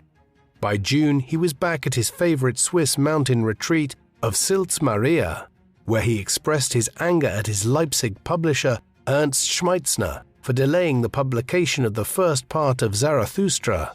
Nietzsche speculated that Zoroaster's declaration in the book that, quote, "God is dead," surely one of the most famous lines of modern philosophy, had led Schmeitzner's printer to sit on the manuscript and delay its publication. The text was paradoxical. On the one hand, Nietzsche argued that the advent of science and modernity was leading to a growing secularism, one which would eventually lead to the death of Christianity. Yet on the other hand, Zarathustra is evidently framed in the text as a parallel to Jesus Christ, and Nietzsche even referred to his book as a fifth gospel. These contradictions can be explained when we see that Nietzsche was arguing that man was now moving to a new stage of evolution after the religiosity of the past, one in which a new Übermensch, Overman or Superman, one based on rationality and a higher culture, would emerge. By July, Nietzsche had completed the second part of Zarathustra, consisting of 22 further discourses in which he went further than ever in denouncing the hypocrisy of Christians seeking self-negating virtuousness for the sake of a heavenly kingdom. Nietzsche began to develop the idea of the will to power, substituting Schopenhauer's image of nature as a struggle for survival with a struggle for mastery, arguing that no relationship between two humans is without a desire to gain control over the other. As he elaborated on the concept, Nietzsche argued that Christianity had only been able to succeed because the emperors at the heart of the Roman Empire had realized in the 4th century that adopting the new religion served their material purposes well, and that the Church soon became estranged from the moral message of Christ as the bishops of Rome sought ever greater power in medieval times. What was needed was a new morality entirely. In the third part of Zarathustra, completed in early 1884 during a stay in Venice, Nietzsche portrays Zoroaster returning to the mountains, where he draws the depressing conclusion that since time is infinite, everything in life is an eternal recurrence of what has already happened before, and will happen again, and that humanity as a collective would never fully evolve, though in the end, Nietzsche's Zoroaster or Zarathustra still finds comfort in the notion of eternity. Although Nietzsche intended this to be the final part of a Zarathustra trilogy, in January 1885 he wrote another 20 Zarathustra scenes of such an explicitly sacrilegious nature that he decided to limit the print run of this fourth part to 40 copies that he distributed among a select circle of friends. These exclusive copies were printed by the Leipzig printer Konstantin Naumann, who had also printed the first 3 volumes at Schmeitzner's request. By this point, Nietzsche had broken off with Schmeitzner. Meanwhile, Nietzsche received news that his sister Elisabeth was planning to marry Dr. Bernhard Förster, a Wagner-file teacher who was planning to found a German nationalist community in South America after his radical opinions cost him his teaching jobs. While both Nietzsche and his mother were opposed to the match, the couple married in May and would leave for Paraguay in early 1886. After completing Zarathustra, Nietzsche decided to return to writing more conventional philosophical treatises without using ancient religious philosophers as his mouthpiece. By March 1886, he had completed Beyond Good and Evil, a work he would struggle to find a publisher for and which he eventually had published at his own expense on the first print run. There were reasons for this. Zarathustra had not sold well, and hundreds of copies of it and Nietzsche's other works were languishing in storage. Publishers were reluctant to take on his books, fearing losses. The stock of his earlier books was eventually bought by the music publisher Ernst Wilhelm Fritsch. Despite his poor sales figures, Nietzsche ordered 1,250 copies of Beyond Good and Evil, regarding it as a concise statement of his thinking. This latest book was another attack on the forces of democratization and egalitarianism, which Nietzsche saw as evolving harmfully out of Christianity. Nietzsche took a stand against these developments, claiming that a great many elements of human progress and cultural creativity had taken place in aristocratic societies.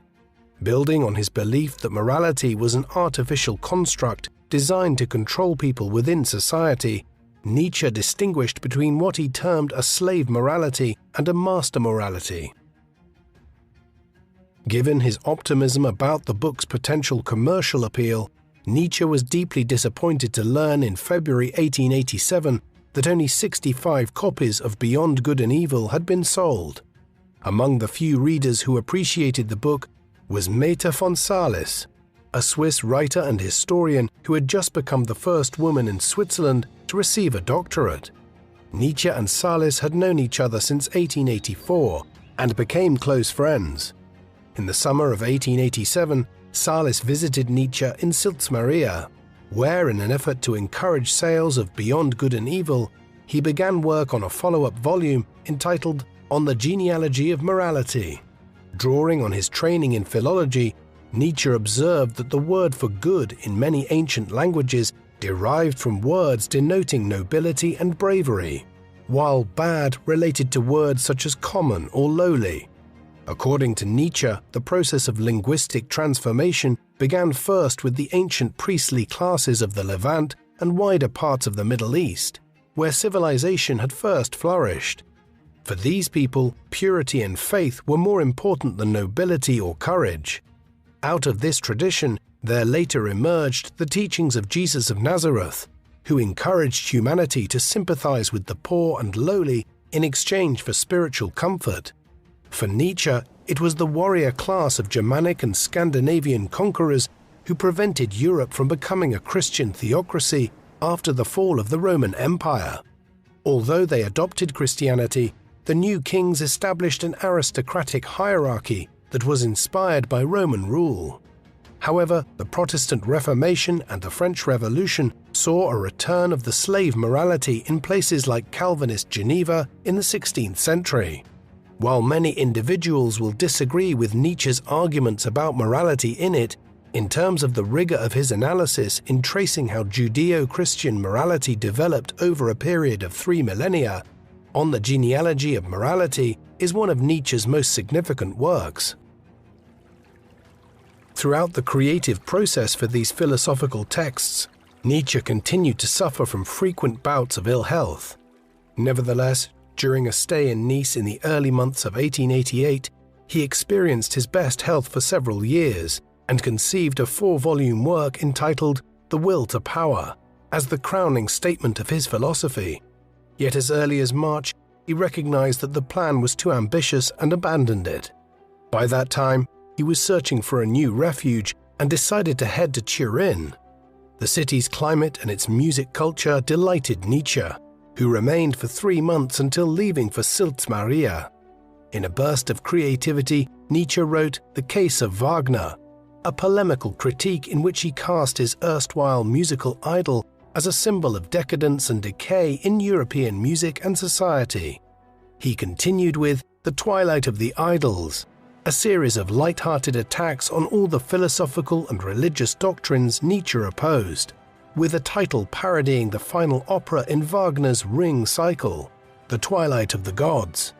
This was followed by The Antichrist, an investigation into the origins of Christianity, one in which Nietzsche argued that while Jesus, whose kingdom of God was both in the future and in the present, had encouraged his followers to live free from hatred and resentment, the early Christians imposed a doctrine of judgment that used the concepts of heaven and hell as a system of rewards and punishments. Nietzsche compared Jesus' original teachings to those of Buddhism, remarking that Buddhism makes no promises but keeps them. Christianity promises everything but keeps nothing. Nietzsche had returned to Turin in September. To mark the occasion of his 44th birthday on the 15th of October 1888, he decided to write an autobiographical work under the title Ecce Homo, or Behold the Man, the words attributed to Jesus' executioner, Pontius Pilate, as he presented him to the Jewish crowd. In this short volume, Nietzsche hoped to clear up misunderstandings about his work to date. Under provocative chapter titles such as Why Am I So Wise and Why I Write Such Good Books, Nietzsche explored his upbringing, his poor health, and the thinkers and artists of the past who had inspired him, both positively and negatively. In his defense of his own work, Nietzsche suffused the text with exaggeration, claiming that his Zarathustra was superior to anything that Goethe, Shakespeare, or Dante had ever produced. Ecce Homo should not be read literally in all places, and clearly, whether in his boastful passages about his literary prowess or in the sarcastic titles of the chapters, Nietzsche was being humorous. Having written Ecce Homo in the space of 3 weeks, he returned to the split between himself and Wagner many years earlier, something which still clearly troubled him deeply. Compiling extracts from his previous work, he argued that it was not he who had changed his mind about German culture back in the mid-1770s, but Wagner, in becoming increasingly nationalistic and pandering to the popular mood of the day. Nietzsche's burst of immense activity in the 1880s was soon to come to an end. At the end of the year, his mental state suddenly deteriorated. He became prone to fits of anger, and in his delusions of grandeur, he wrote letters addressed to Kaiser Wilhelm II and Bismarck denouncing their doctrines, while in correspondence to friends, he wrote about forming an anti-German league and bringing down the German Empire. In a letter to Meta von Salis, dated the 3rd of January 1889, Nietzsche declared that God is on earth, and claimed to have imprisoned the Pope and ordered Kaiser Wilhelm and Bismarck to be shot. According to an account published after his death, Nietzsche's condition became public when he saw a horse being flogged by its driver in the streets of Turin and ran to protect it, before collapsing at its feet. Clearly, he was deeply unwell, and both those who argue that he was syphilitic or suffering from a brain tumor agree that whatever his condition was, it became much worse in the course of 1888 and 1889. As news of his erratic behavior spread, Nietzsche's family hurried to have him brought back to Switzerland. After a series of medical examinations, which determined that Nietzsche may have been suffering from syphilis contracted as a young man, the philosopher was transferred to the care of his mother, Franziska, in Naumburg. For a year or two, Nietzsche could still string together a few coherent sentences in conversation, but over time his condition worsened irreversibly. The fate of Nietzsche's final unpublished works was still up in the air until 1892, when Elisabeth gave Naumann the right to publish a second edition of her brother's complete works, edited by Heinrich Koselleck, who used the pseudonym Peter Gast that Nietzsche bestowed upon him for his musical compositions. Elisabeth's ill-fated Paraguayan adventure had come to an end, and its failure had caused her husband to take his own life in despair. In 1893, she decided to take control of the whole process, sidelining Koselleck and writing her own biography of her brother, in which she resumed her vengeful attacks against Lou Salome, blaming her in part for her brother's psychological collapse. In 1895, after an argument with her mother about the publication of the Antichrist, Elisabeth brought out her mother's rights to future royalties. When Franziska died in April 1897, Elisabeth moved her brother to the Villa Silberblick near Weimar, where she received admirers of Nietzsche's works and took them to see him despite his condition. On the 25th of August 1900, a couple of months shy of his 56th birthday, Friedrich Wilhelm Nietzsche died at Villa Silberblick, following a heart attack. 3 days later, he was buried beside his father at the parish church in Röcken, despite the protests of the vicar. Following a tumultuous life in which he struggled against persistent illness to become firstly a distinguished academic and secondly an original thinker, who sought to dismantle conventional morality, the iconoclastic anti-Christian philosopher found his final resting place in a Christian graveyard. In a further irony, just as Nietzsche argued that Jesus' followers distorted his teaching after his death, Nietzsche's own thinking was misrepresented by imperialists, communists, and fascists who adapted his concepts of will to power, master morality, and the Superman for their own ends. The worst culprit of all was Elisabeth Forster Nietzsche, who promoted her brother as a German nationalist and anti-Semite, and was received by Adolf Hitler on several occasions before her death at the age of 88 in 1935. Both Wagner and Nietzsche had their work exploited by the Nazis towards their own political ends in the 1930s and early 1940s. There are very few philosophers in human history who have left behind as contentious a legacy as Friedrich Nietzsche did. On the one hand, he has been rightly praised as one of the most startlingly original thinkers of modern times. Whether one agrees or disagrees with the conclusions he drew, there is no doubt that the arguments which he put forward in books like The Birth of Tragedy, Beyond Good and Evil, Thus Spake Zarathustra, and the essays in Untimely Meditations were extremely novel in their approach. However, many people have found his rejection of the ideas of social egalitarianism and his fundamental rejection of conventional Western morality unpalatable. That being said, the attribution of fascist views to him is not accurate. Moreover, even if one finds his arguments unpalatable, there is no denying their influence.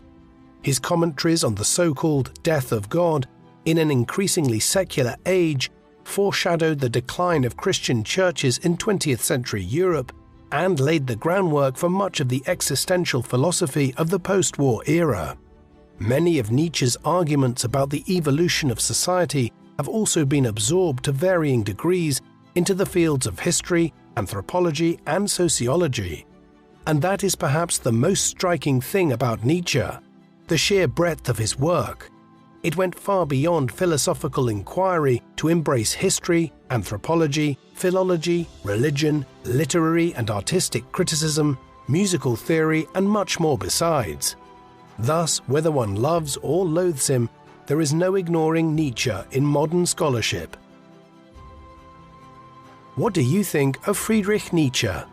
Was he a profound and original thinker who encouraged humanity to seek improvement and scale new heights of cultural and intellectual achievement? Or was his complex philosophy the product of a tortured mind that was degenerating in many ways in the 1880s?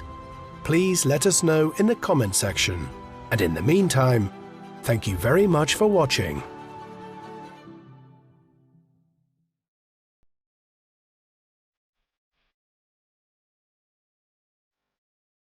The man known to history as Karl Marx was born on the 5th of May 1818 in the town of Trier in western Germany, not far from the border with Luxembourg today.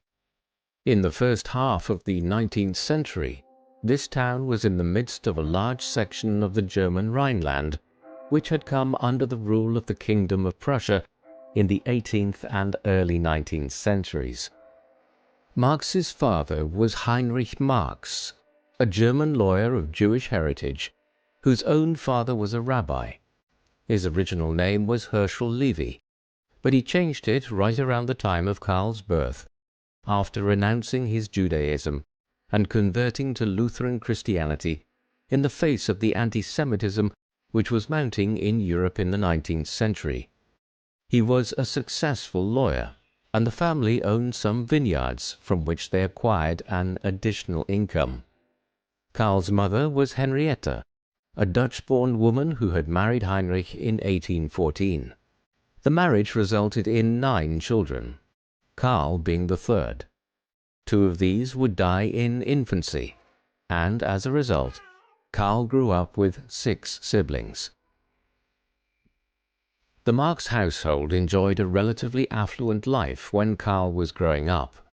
When he was still an infant, they moved to a 10-room townhouse in Trier, a clear sign of their upper middle-class economic status. It was a secular household, interested in the ideas of rationalism and liberalism that had permeated Europe during the Enlightenment of the 18th century. Karl was home-schooled by his well-educated father until he was 12 years of age. Thereafter, he was sent to a school in Trier run by Hugh Wittenbach, a figure who ran into considerable controversy not long after, owing to his radical teaching curriculum, one which led the Prussian authorities to intervene to actively change the methods being used and the texts being read at the gymnasium. Other than these issues, Marx's childhood was seemingly fairly uneventful. He rarely reflected on his younger years, in any of his own writings. Marx's life and political philosophy were shaped by the events which were just beginning to accelerate on the European continent as he was growing up as a child. The Industrial Revolution had begun in England back in the 1770s, when proto-industrialists, specifically ones who controlled the country's textile trade, began to realize that they could substantially increase their profits if they introduced machines to carry out the weaving process that had traditionally been done by hand, and then that they could engage in what we now call economies of scale if they placed large numbers of these machines in one building, what would soon come to be called a factory. Soon as steam engines were introduced into the mix to accelerate the production process, the demand for coal to fuel them ballooned. This was how the Industrial Revolution began. It did not spread quickly to Europe, though. The rest of the continent was slow to absorb the new ideas, a lethargy that was augmented by the unrest created by the French Revolutionary and Napoleonic Wars between 1792 and 1815. However, from the 1820s onwards, many countries on the continent began to industrialize at speed. The Low Countries came first, followed by parts of northern France and western Germany, particularly in the Rhineland and Ruhr regions, where coal and mineral wealth were abundant. Marx was thus born into a region that was emerging as one of the main centers of the Industrial Revolution on the continent from the 1820s onwards, as he was growing up there. The Industrial Revolution was a poisoned chalice in many respects. It was one of the key social and economic phenomena which created the modern world.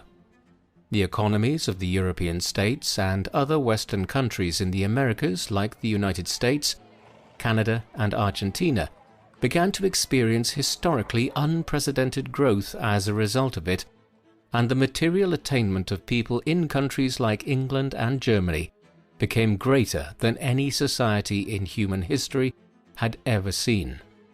Our lives of convenience and comfort in the 21st century are, in many ways, the byproduct of the Industrial Revolution. Yet it came with its own strains. In medieval and early modern times, most people were agricultural workers. They worked hard at certain times of the year, specifically during the sowing season and the harvest, but for much of the year they had little work to do. Life was precarious and people were quite poor in the main, yet it was also not overtly onerous at times. Industrialization changed that.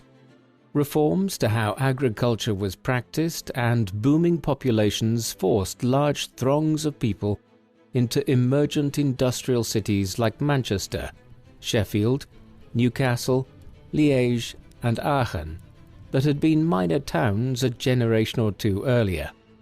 There they were paid poorly to work extremely long hours in factories and mines, or laying down railway tracks and building steamships from the 1830s and 1840s onwards.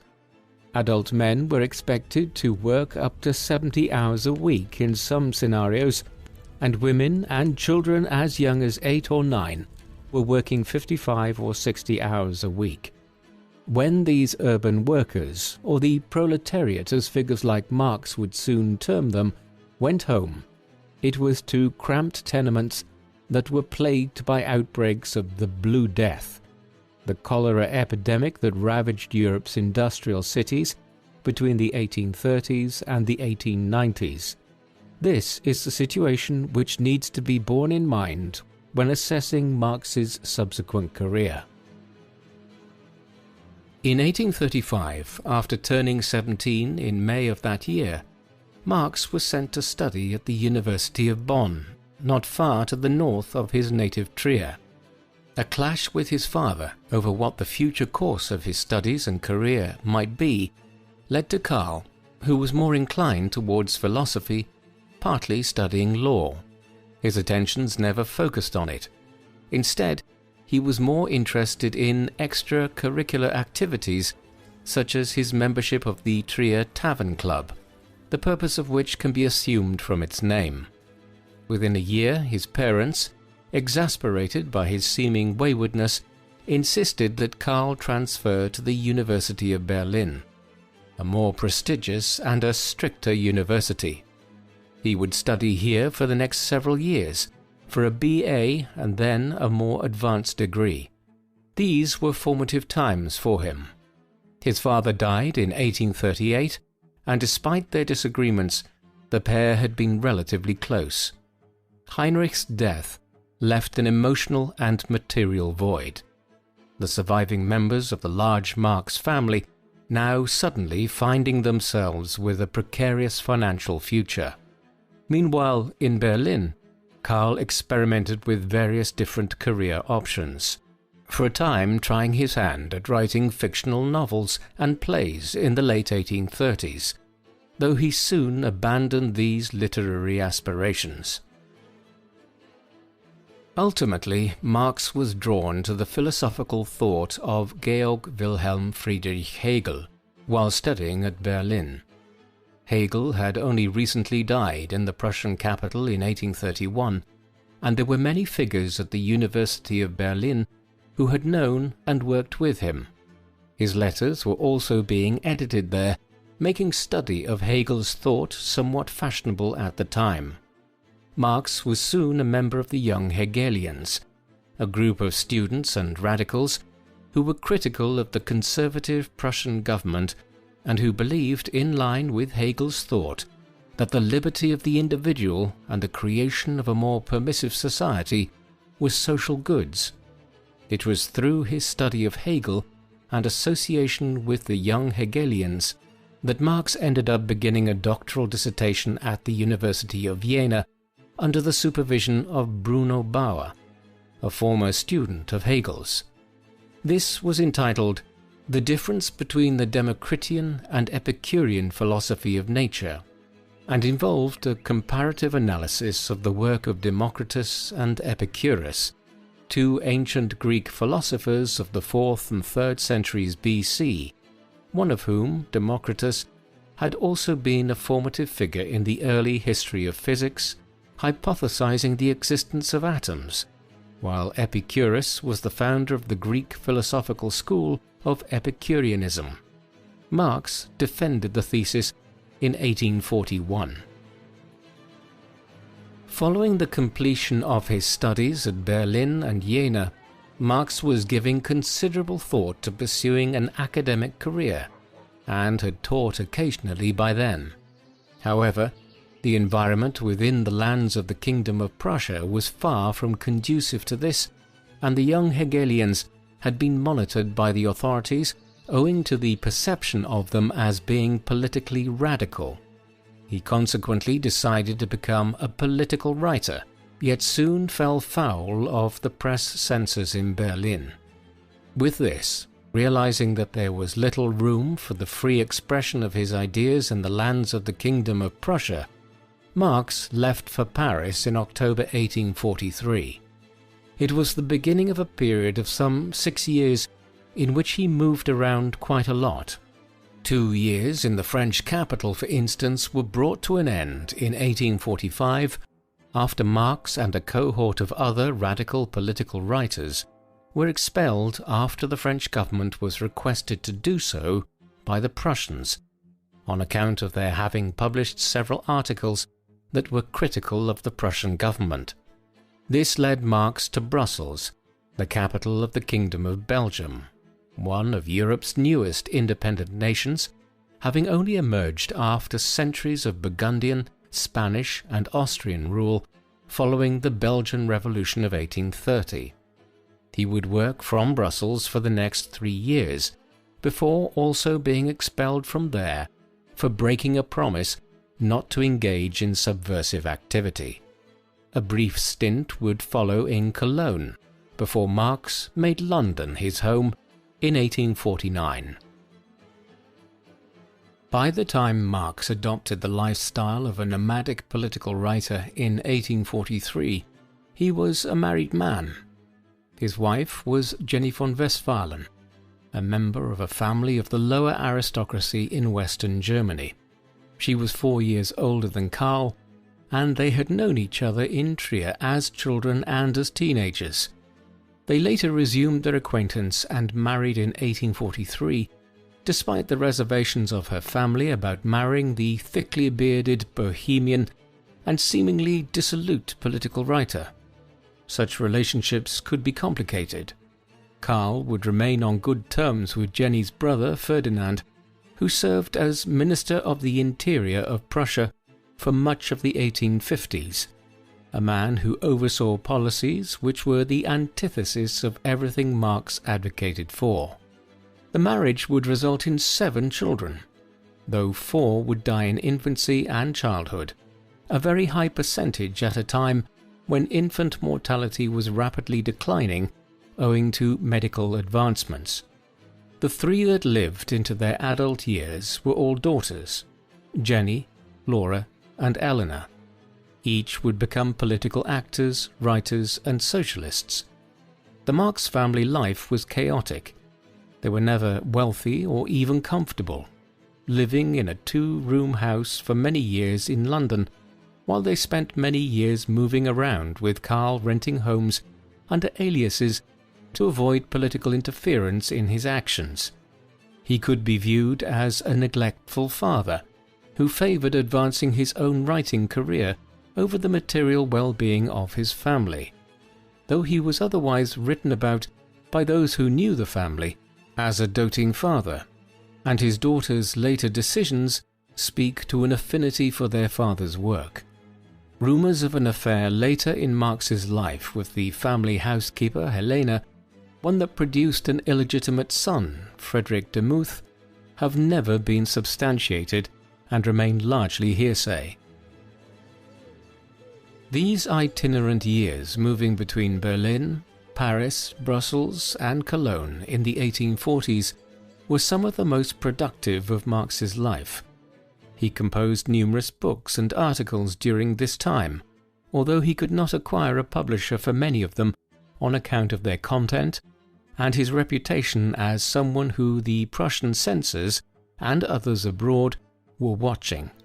These ranged over a wide range of subjects. A critique of Hegel's philosophy of right was, as the title clearly indicates, a reflection on elements of Hegel's philosophical ideas.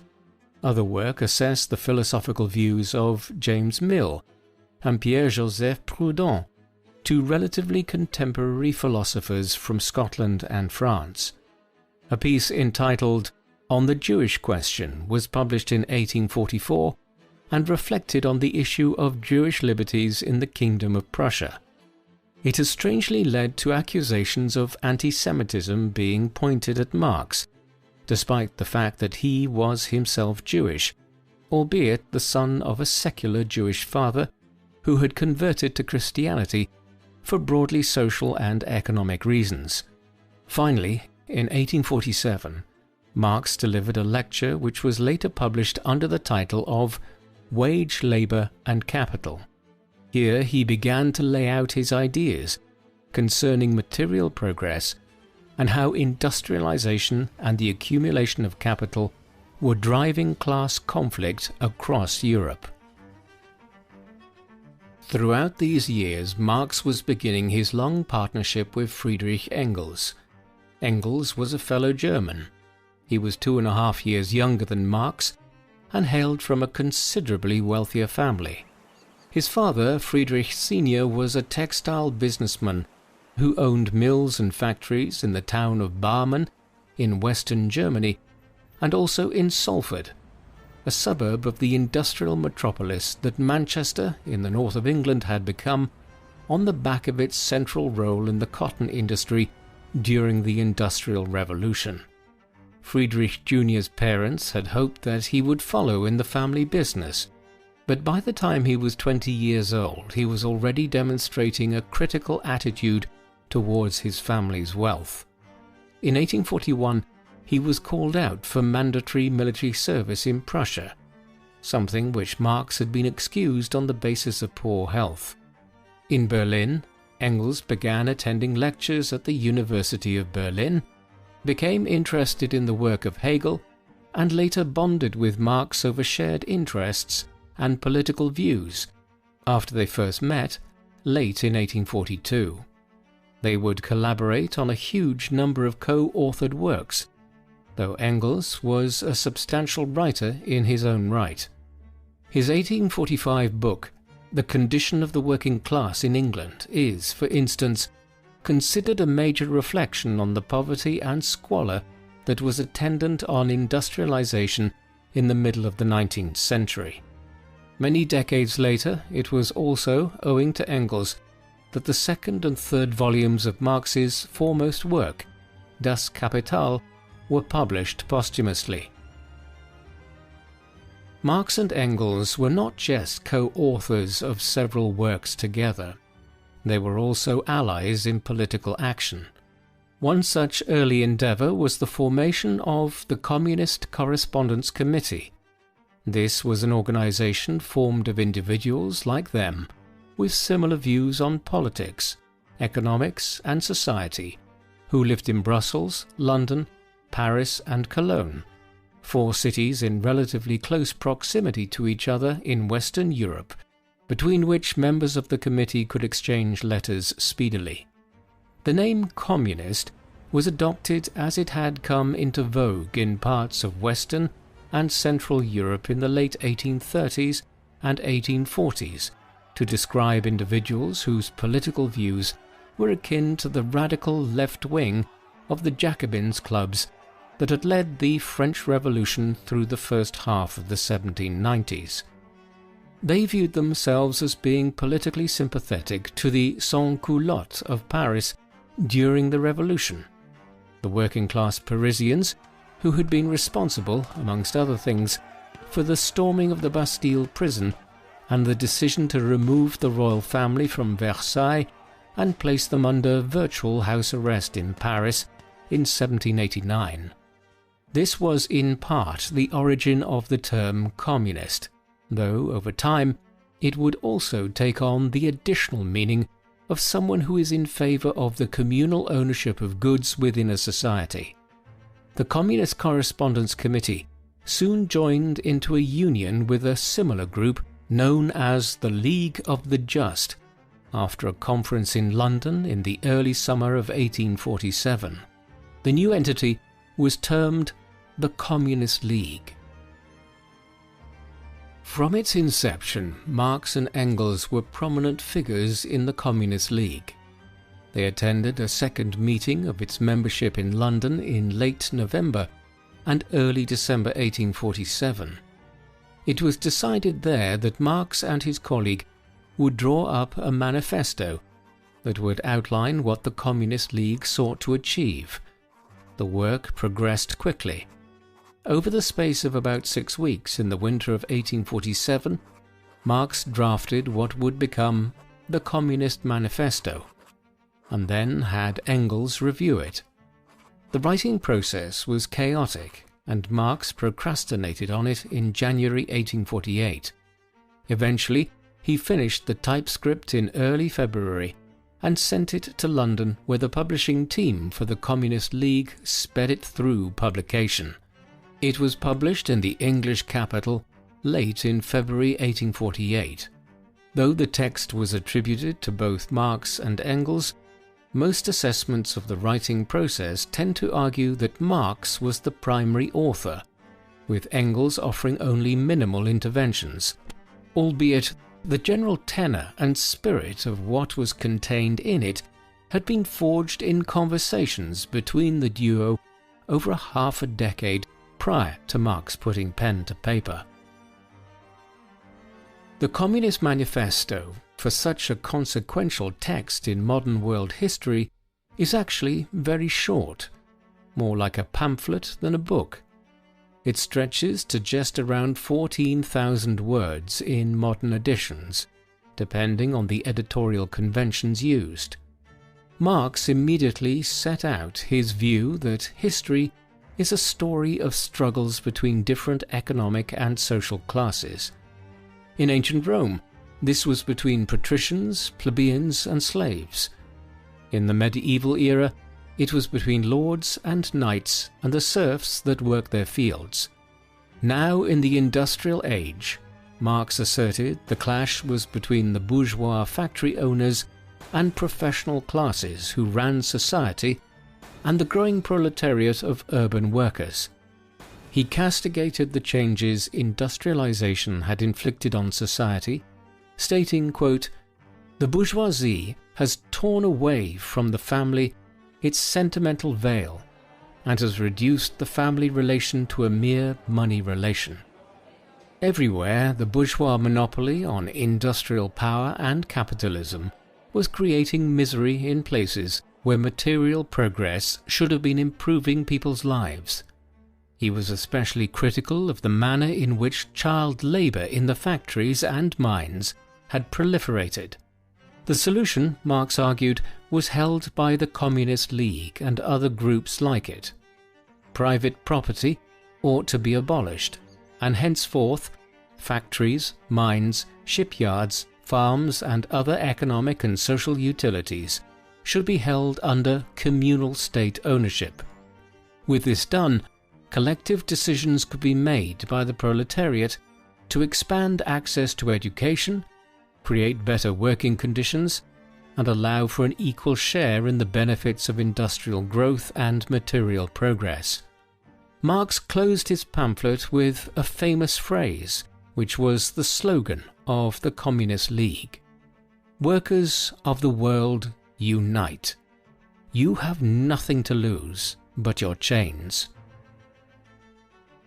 The Communist Manifesto has become one of the most controversial texts ever written. This is in sharp contrast to how uncontroversial it really was at the time.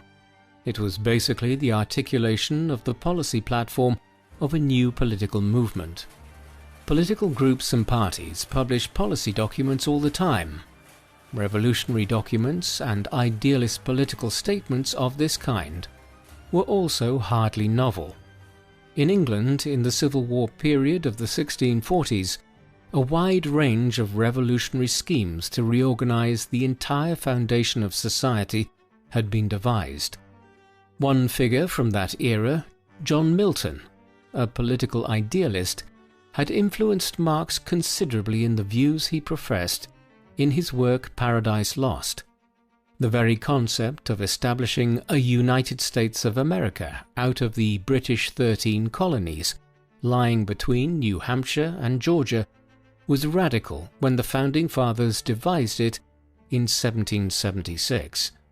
Perhaps most importantly, political treatises which argued in favour of political and social utopias of the kind outlined in the Communist Manifesto had been produced as far back as the 4th century BC, when the Athenian philosopher and political scientist Plato composed The Republic, a lengthy commentary on the ideal state.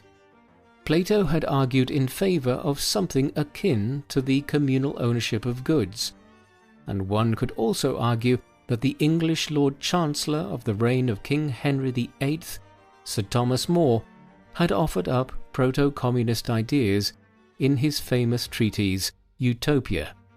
In this regard, the text was hardly a completely new departure in European political thought. It has been speculated that Marx was largely drunk while writing the Communist Manifesto, something which would be quite ironic, given that this short treatise would go on to become one of the most influential texts ever written.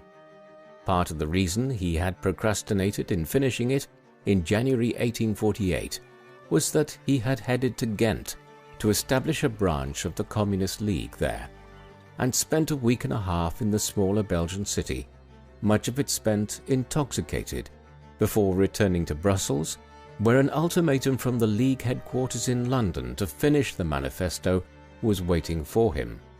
He then rushed it off over the next few days. That Marx was imbibing throughout this period was unquestionable. The available evidence certainly suggests that he met the definition of a high-functioning alcoholic. He began drinking a lot during his early student days in Bonn, and continued the habit for the next half a century.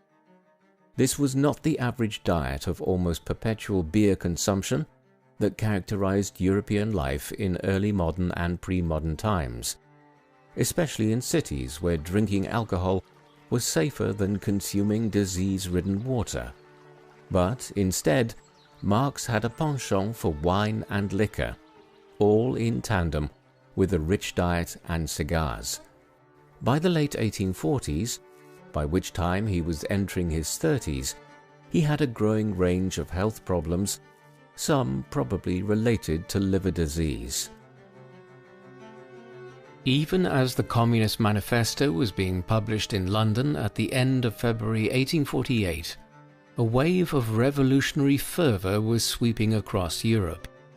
This began in the city of Palermo, on the island of Sicily, in January 1848, and rapidly spread across the continent. By March and April, major revolts were underway in places like Poland, Hungary, France, much of Germany, Denmark, the Swiss Confederacy, and Ireland, while virtually every other country witnessed popular protest, if not full-blown revolts. The revolutions of 1848, or the springtime of the people as it would become known, led to wide-ranging political changes in countries like France, Hungary, and Italy, and threatened to lead to the overthrow of entire governments in Germany and other regions. In the aftermath of the revolutions, there were crackdowns on perceived political extremism. Marx, who had just moved back to Cologne after coming under pressure from the Belgian government owing to his political views in the midst of the revolutions sweeping the continent, soon also experienced harassment from the Prussian government on account of his role in the Communist League, and was eventually asked to leave the kingdom entirely. This was the background against which the Marx family relocated to London. Marx would spend the rest of his life based out of the British capital, in a country which was more liberal-minded than virtually any other country in Europe at that time, with extensive censorship practiced in other capitals of a kind which would have precluded him from getting his work published.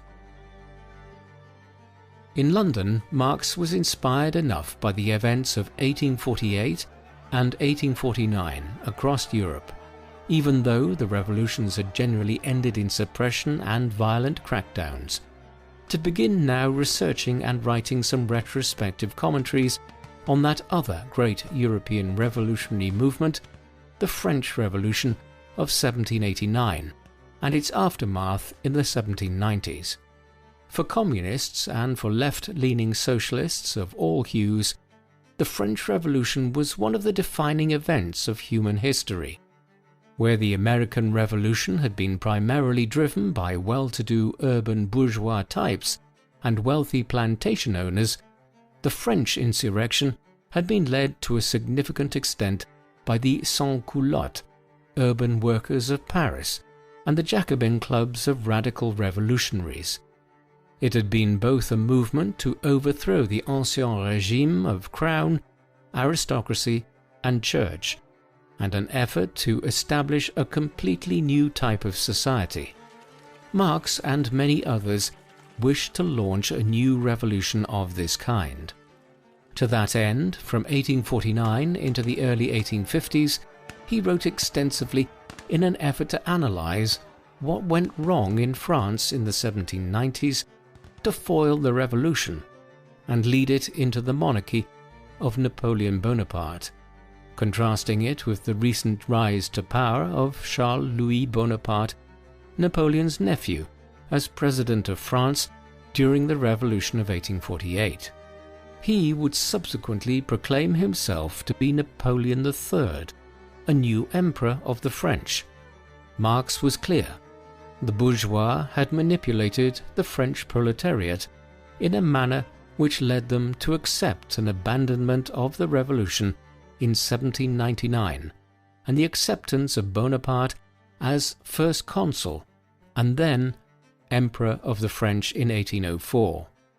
Similar principles had recently led to the undermining of the 1848 revolution in France and the rise of another Bonaparte to power.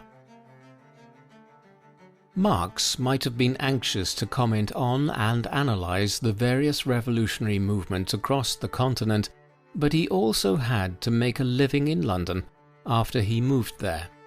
He acquired some work as a journalist, writing as a London-based correspondent for the New York Daily Tribune, while also writing occasionally for several other publications.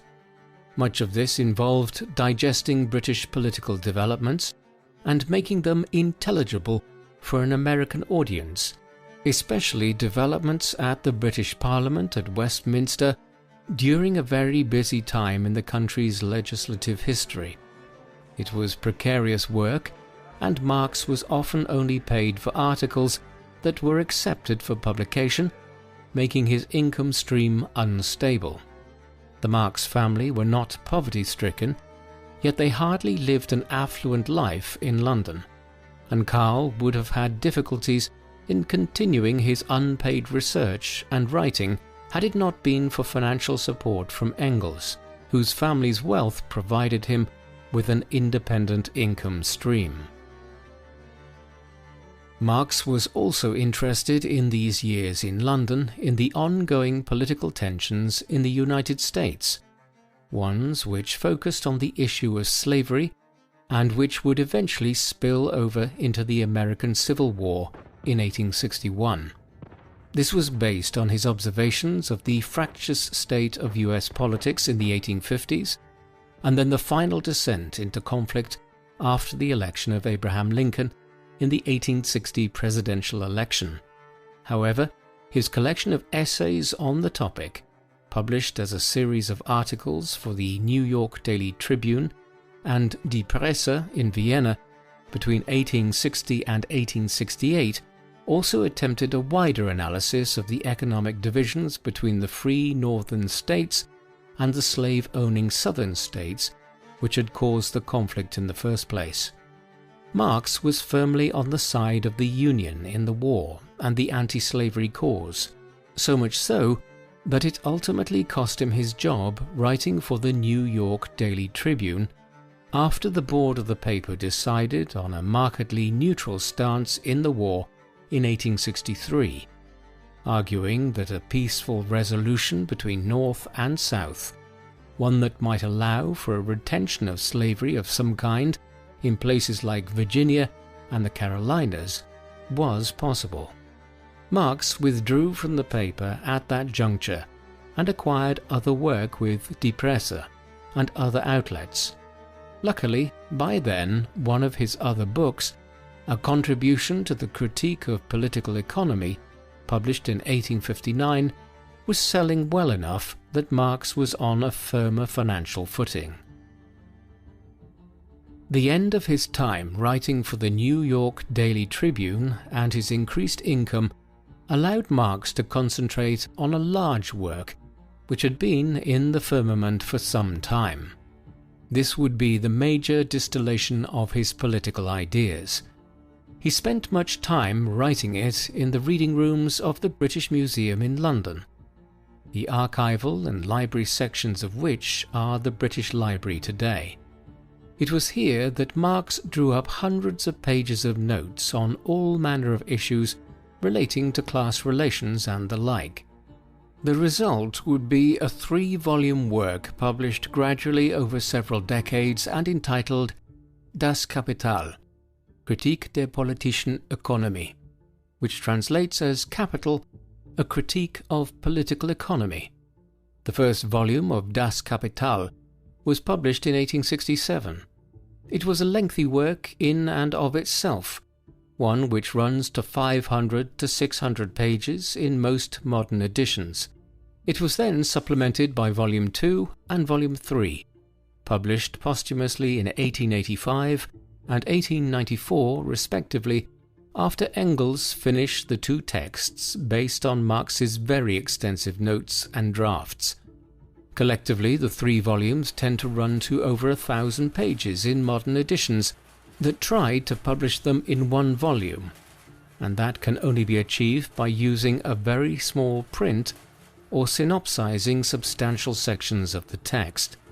It is therefore an extremely long work, running upwards of 1,000,000 words in most modern editions if footnotes or endnotes are included. Given its sheer size, there are a great many elements to Das Kapital, far more than with the rather paltry Communist Manifesto. Two key facets of it should be noted. Das Kapital offered the clearest articulation of Marx's views on historical materialism. This is the view of history as primarily being characterized by conflict between different economic classes. This is not an entirely groundbreaking idea today. In the middle of the 19th century, though, it was trailblazing. Up to this time, most historians, or those who deployed historical arguments, tended to assess human history as being about a conflict of different ethnic groups or of empires, kingdoms, and nation-states. Pick up a 19th century European history book and you will invariably be greeted by chapters outlining conflicts between England and France, the German states and the papacy, Spain and Portugal. Kings, queens, lords and popes featured heavily, and religion and territorial power was allegedly what motivated them. Conversely, little was said about what the vast majority of the population of such countries did, and what their motivations were. Marx was writing in reaction to this. He argued that history was basically a clash of different economic classes rather than nation-states. In this reimagining, Western European history in the High Middle Ages was not, for example, a tale of the French and English crowns waging war on one another, but of the French and English nobility collectively oppressing the feudal peasantry. Over time, the relations between economic classes changed, as different technological innovations transformed the modes of production of food and goods. Therefore, Europe's recent history had been tumultuous, and was resulting in class warfare owing to the recent innovations of the Industrial Revolution, ones which were pitting the bourgeoisie, a class that had in turn defeated the old feudal nobility centuries earlier, against the new industrial proletariat. To Marx's mind, historical materialism offered a method of explaining nearly all historical developments. While many people might disagree with the political ends towards which Marx was working in formulating this theory, or argue that he placed too much emphasis on material issues as being the fulcrum on which all historical events pivoted, there is no denying that he contributed to a fundamental re-evaluation of historical methodology, one which highlighted how economic developments and class conflict were just as important as nationalism or the actions of leading rulers and statesmen. This concept of historical materialism is directly related to one of the other key facets of Marxist thought as presented in Das Kapital. It is called the Marxist dialectic, or dialectical materialism. In fashioning this, Marx was responding to the dialectical methods espoused by Hegel decades earlier. The Hegelian dialectic argued that ideas were often in fundamental conflict with each other, but that this tension could result in a more sophisticated outcome. For instance, a person might put forward an idea or thesis concerning a philosophical issue.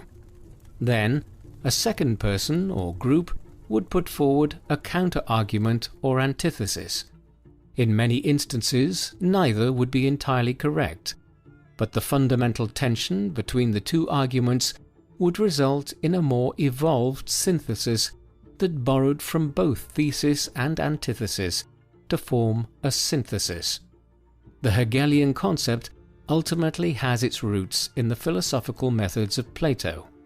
Marx now borrowed and altered this dialectical approach and injected arguments about political economy and metaphysics into it. What he was arguing was that society and nature had a physical existence beyond the impression of it which human beings form in their mind, and therefore was worth studying independent of individual perceptions of society. In this he was rejecting Hegel's thoughts and a long line of other European philosophers going back to René Descartes, who had founded the Cartesian school of metaphysics in the middle of the 17th century. For Marx, the individual could be ignored to some extent. What was significant within this dialectical method was that economic groups were in tension with one another, leading to changes in the physical world, though ones which were often contradictory or difficult to explain. The Marxist dialectic is one of the more complex elements to Marx's thought in Das Kapital and his political and philosophical outlook more generally. It is also one of the most controversial. Many hold that in placing emphasis on the material world and how it operated, and in rejecting Hegel's Cartesianism, that Marx was essentially rejecting the fundamental value of the individual in society. The argument here is that in stating that the material relations between economic groups in the world and how they relate to nature, rather than individual perceptions of the same, were what was important, Marx was essentially trivializing the value of individuals. It is easy to see why this might be deemed a controversial viewpoint, particularly so when we consider that Joseph Stalin produced a paper entitled Dialectical and Historical Materialism that was first published in 1938 in the midst of the Great Purge that he was inflicting on Russia at the time. The argument could follow that Marx's dialectical reasoning was consequently responsible for the worst excesses of the Soviet Union and other communist regimes in decades to come.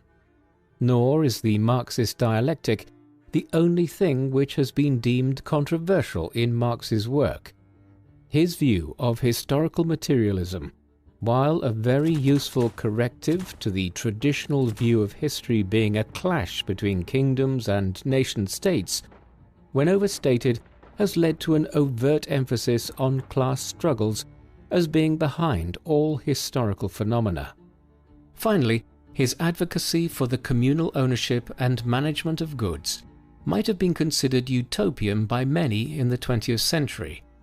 But what Marx overlooked was the possibility of authoritarianism being used to achieve this. Marx was not an authoritarian by any stretch of the imagination himself, yet he failed to realize that efforts to put his ideas into practice could result in tyrannical regimes, particularly so if attempted in countries like Russia, which had a centuries-long political culture of autocracy. Practical measures to try and further the communist mission in the real world, and not just on paper, were underway even as Marx was writing up the first volume of Das Kapital in the mid-1860s. In 1864, a coalition of socialist, communist and other left-wing radical groups from around Europe was formed at a meeting in the Queen's Theatre in London on the 28th of September. They called themselves the International Working Men's Association, though today, in communist historiography, this is known as the First International, it being the first entity that claimed to represent communist groups from all over the world. Though in reality, at the time, that meant Europe in practice, as communism had barely spread anywhere else, a few advocates in the Americas being the only major exception. The onus for the gathering was the Poland uprising against Russian rule there in 1863, and the realization that grassroots labor organizations and those that represented groups like the oppressed Polish subjects of the Russian Empire could meet with greater success if they organized themselves on an international scale. By transcending international borders in this way, they could aspire to mimic the revolutions of 1848 one day. Marx was heavily involved in the First International. However, the First International soon descended into conflict, specifically between a more staunchly communist wing led by Marx and an anarchist wing led by the Russian revolutionary Mikhail Bakunin, a seminal figure in the history of political anarchism. The dispute came to a head at a conference at The Hague in the Netherlands in 1872, and the First International effectively collapsed over the next few years. A Second International would not emerge until 1889, after Marx's death. The split in the First International was in many ways fueled by the events of 1871. In mid-March of that year, as France, and in particular the city of Paris, tried to recover from the shock of its swift defeat by Prussia in the Franco-Prussian War, radical political groups had seized control of the French capital.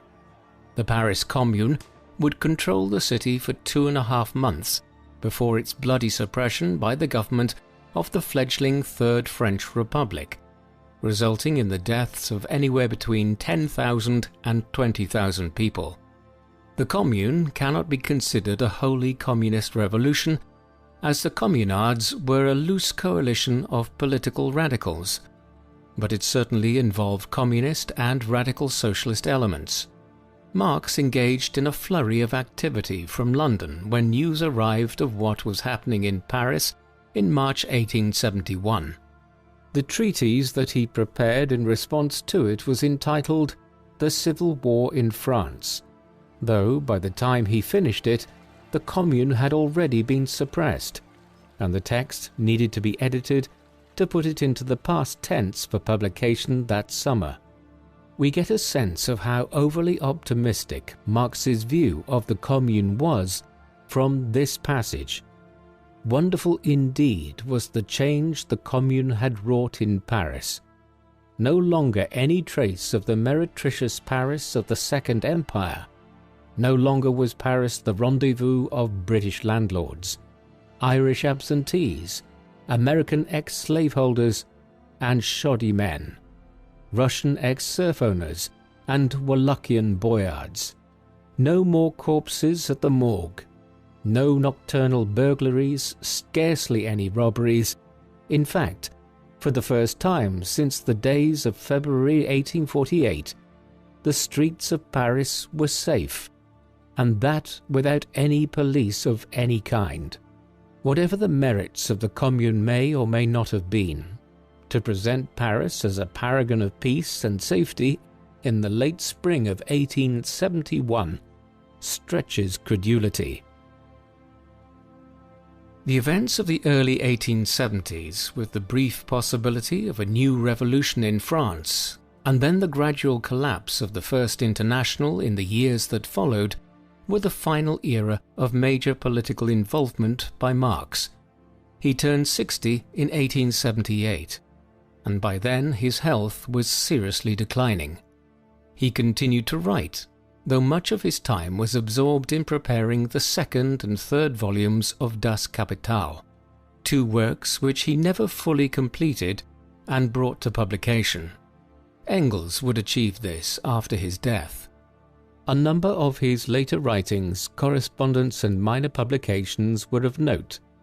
For instance, in 1881, he discussed with Vera Sasulich, a Russian communist who is a forgotten but formative figure in the history of the movement in that country, whether Russia could aspire towards communism, the traditional Marxist view being that societies would have to move from feudalism to capitalism, then capitalism to socialism, and from socialism to communism, industrialization being a necessary process in the development of capitalism into socialism.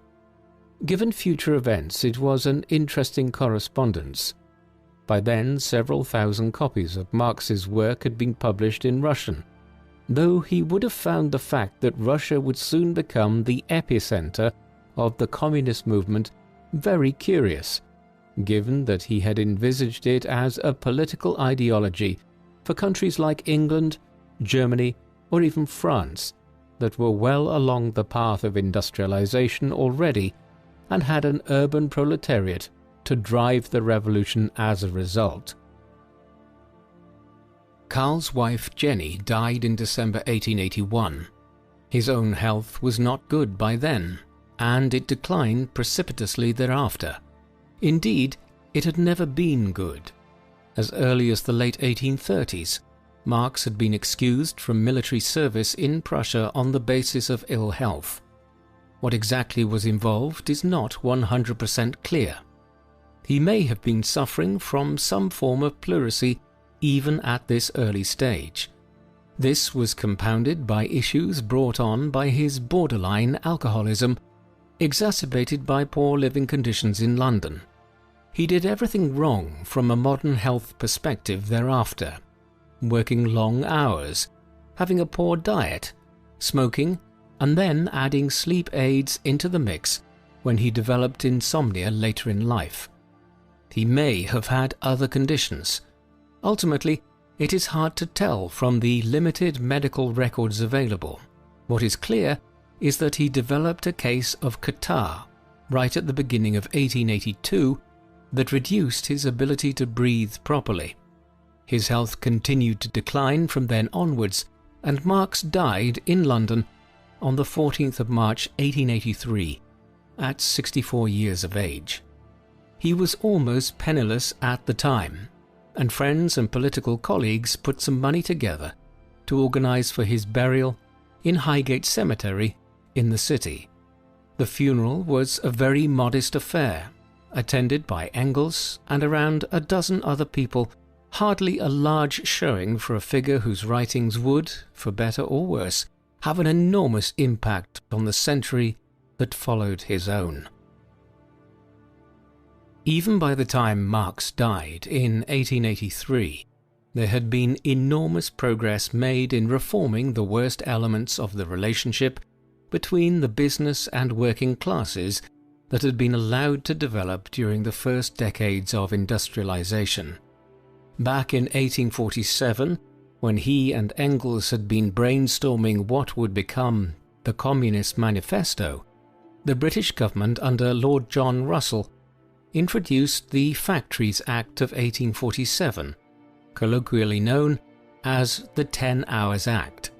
This enshrined the principle that women and children should never be required by factory owners and managers to work more than 63 hours per week, an upper limit that was quickly reduced to 58 hours in 1848. This might still seem like a very high number of hours. However, it was the beginning of a process of reform which led to the working conditions of the proletariat improving incrementally over the second half of the 19th century. For a time, governments introduced these measures relatively willingly. Yet workers also began to use their collective bargaining power through trade unions and labour movements late in the century and into the 20th to extract greater concessions from the business classes. It was a time of great conflict, one often marred by violent clashes, like the Homestead Strike in Pennsylvania in the United States in 1892, when the American industrialist Henry Clay Frick brought in strikebreakers to wage war on his own workers. But over time, huge concessions were won in the decades prior to and after Marx's death. Still, Marx would not have been satisfied with this. His observations of industrialization had convinced him that a radical overhaul of the entire system of ownership was needed. Communism, not socialism or labor reform. Many agreed with him. In the course of the 1870s, 1880s and 1890s, many communist movements began to appear in industrialized European countries. Many did not have names like the Communist Party, but instead bore names like the Socialist Workers' Party, yet were still adherents of many of the ideas of Marx and Engels. One such was the Russian Social Democratic Labour Party, formed in the city of Minsk in what was then the Russian Empire. It soon split into the Bolsheviks and the Mensheviks, the former of which would launch the October Revolution in Russia in 1917, beginning the ascent to power of the Communist Union of Soviet Socialist Republics.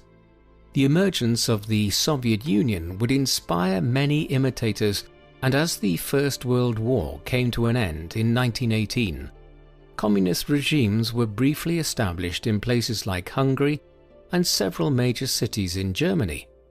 Ultimately, it would require the defeat of fascism and the advent of the Cold War from 1945 onwards for communism to emerge as a global force. At the height of the Cold War between the 1960s and 1980s, nearly half of the world's nations purported to be communist states. Of course, all this raises questions as to the extent to which Marx was responsible for the rise of these authoritarian regimes, many of which committed appalling crimes against their own people, none more so than the Soviet Union and Maoist China, two countries in which tens of millions of people died in man-made famines between the early 1930s and the mid-1960s, and in which state terror devastated entire societies. Some historians suggest that Marx bears some blame for the manner in which his idealistic utopian ideals of collectivism and the ending of private property rights created the conditions for socialist countries descending into authoritarian dystopias. Indeed, it could be said that this is the point at which Marxism and socialism falls apart, as that it is impossible to eliminate private property rights in a population other than with the use of force, as people with private property, which has often been built up over generations, seldom consent to surrendering the fruits of their labors willingly. It has also been stipulated that because of this and the fact that the majority of communist revolutions took place in countries which were previously under autocratic rule, like Russia under the Tsars, that the revolutionary regimes simply replicated and amplified the worst characteristics of the regimes they replaced. There is little doubt that Marx had genuine concern for the quality of the lives of the millions of people who rapid industrialization in the 19th century had thrown into squalor, and that his ideas were intended to give everyone in society enough food and wealth to live on comfortably. He would no doubt have been appalled by the horrific death toll that occurred under the 20th century regimes who adhered to his ideology. However, the question is, do his writings and ideas contain a vital flaw which, if enacted, makes authoritarianism all but certain?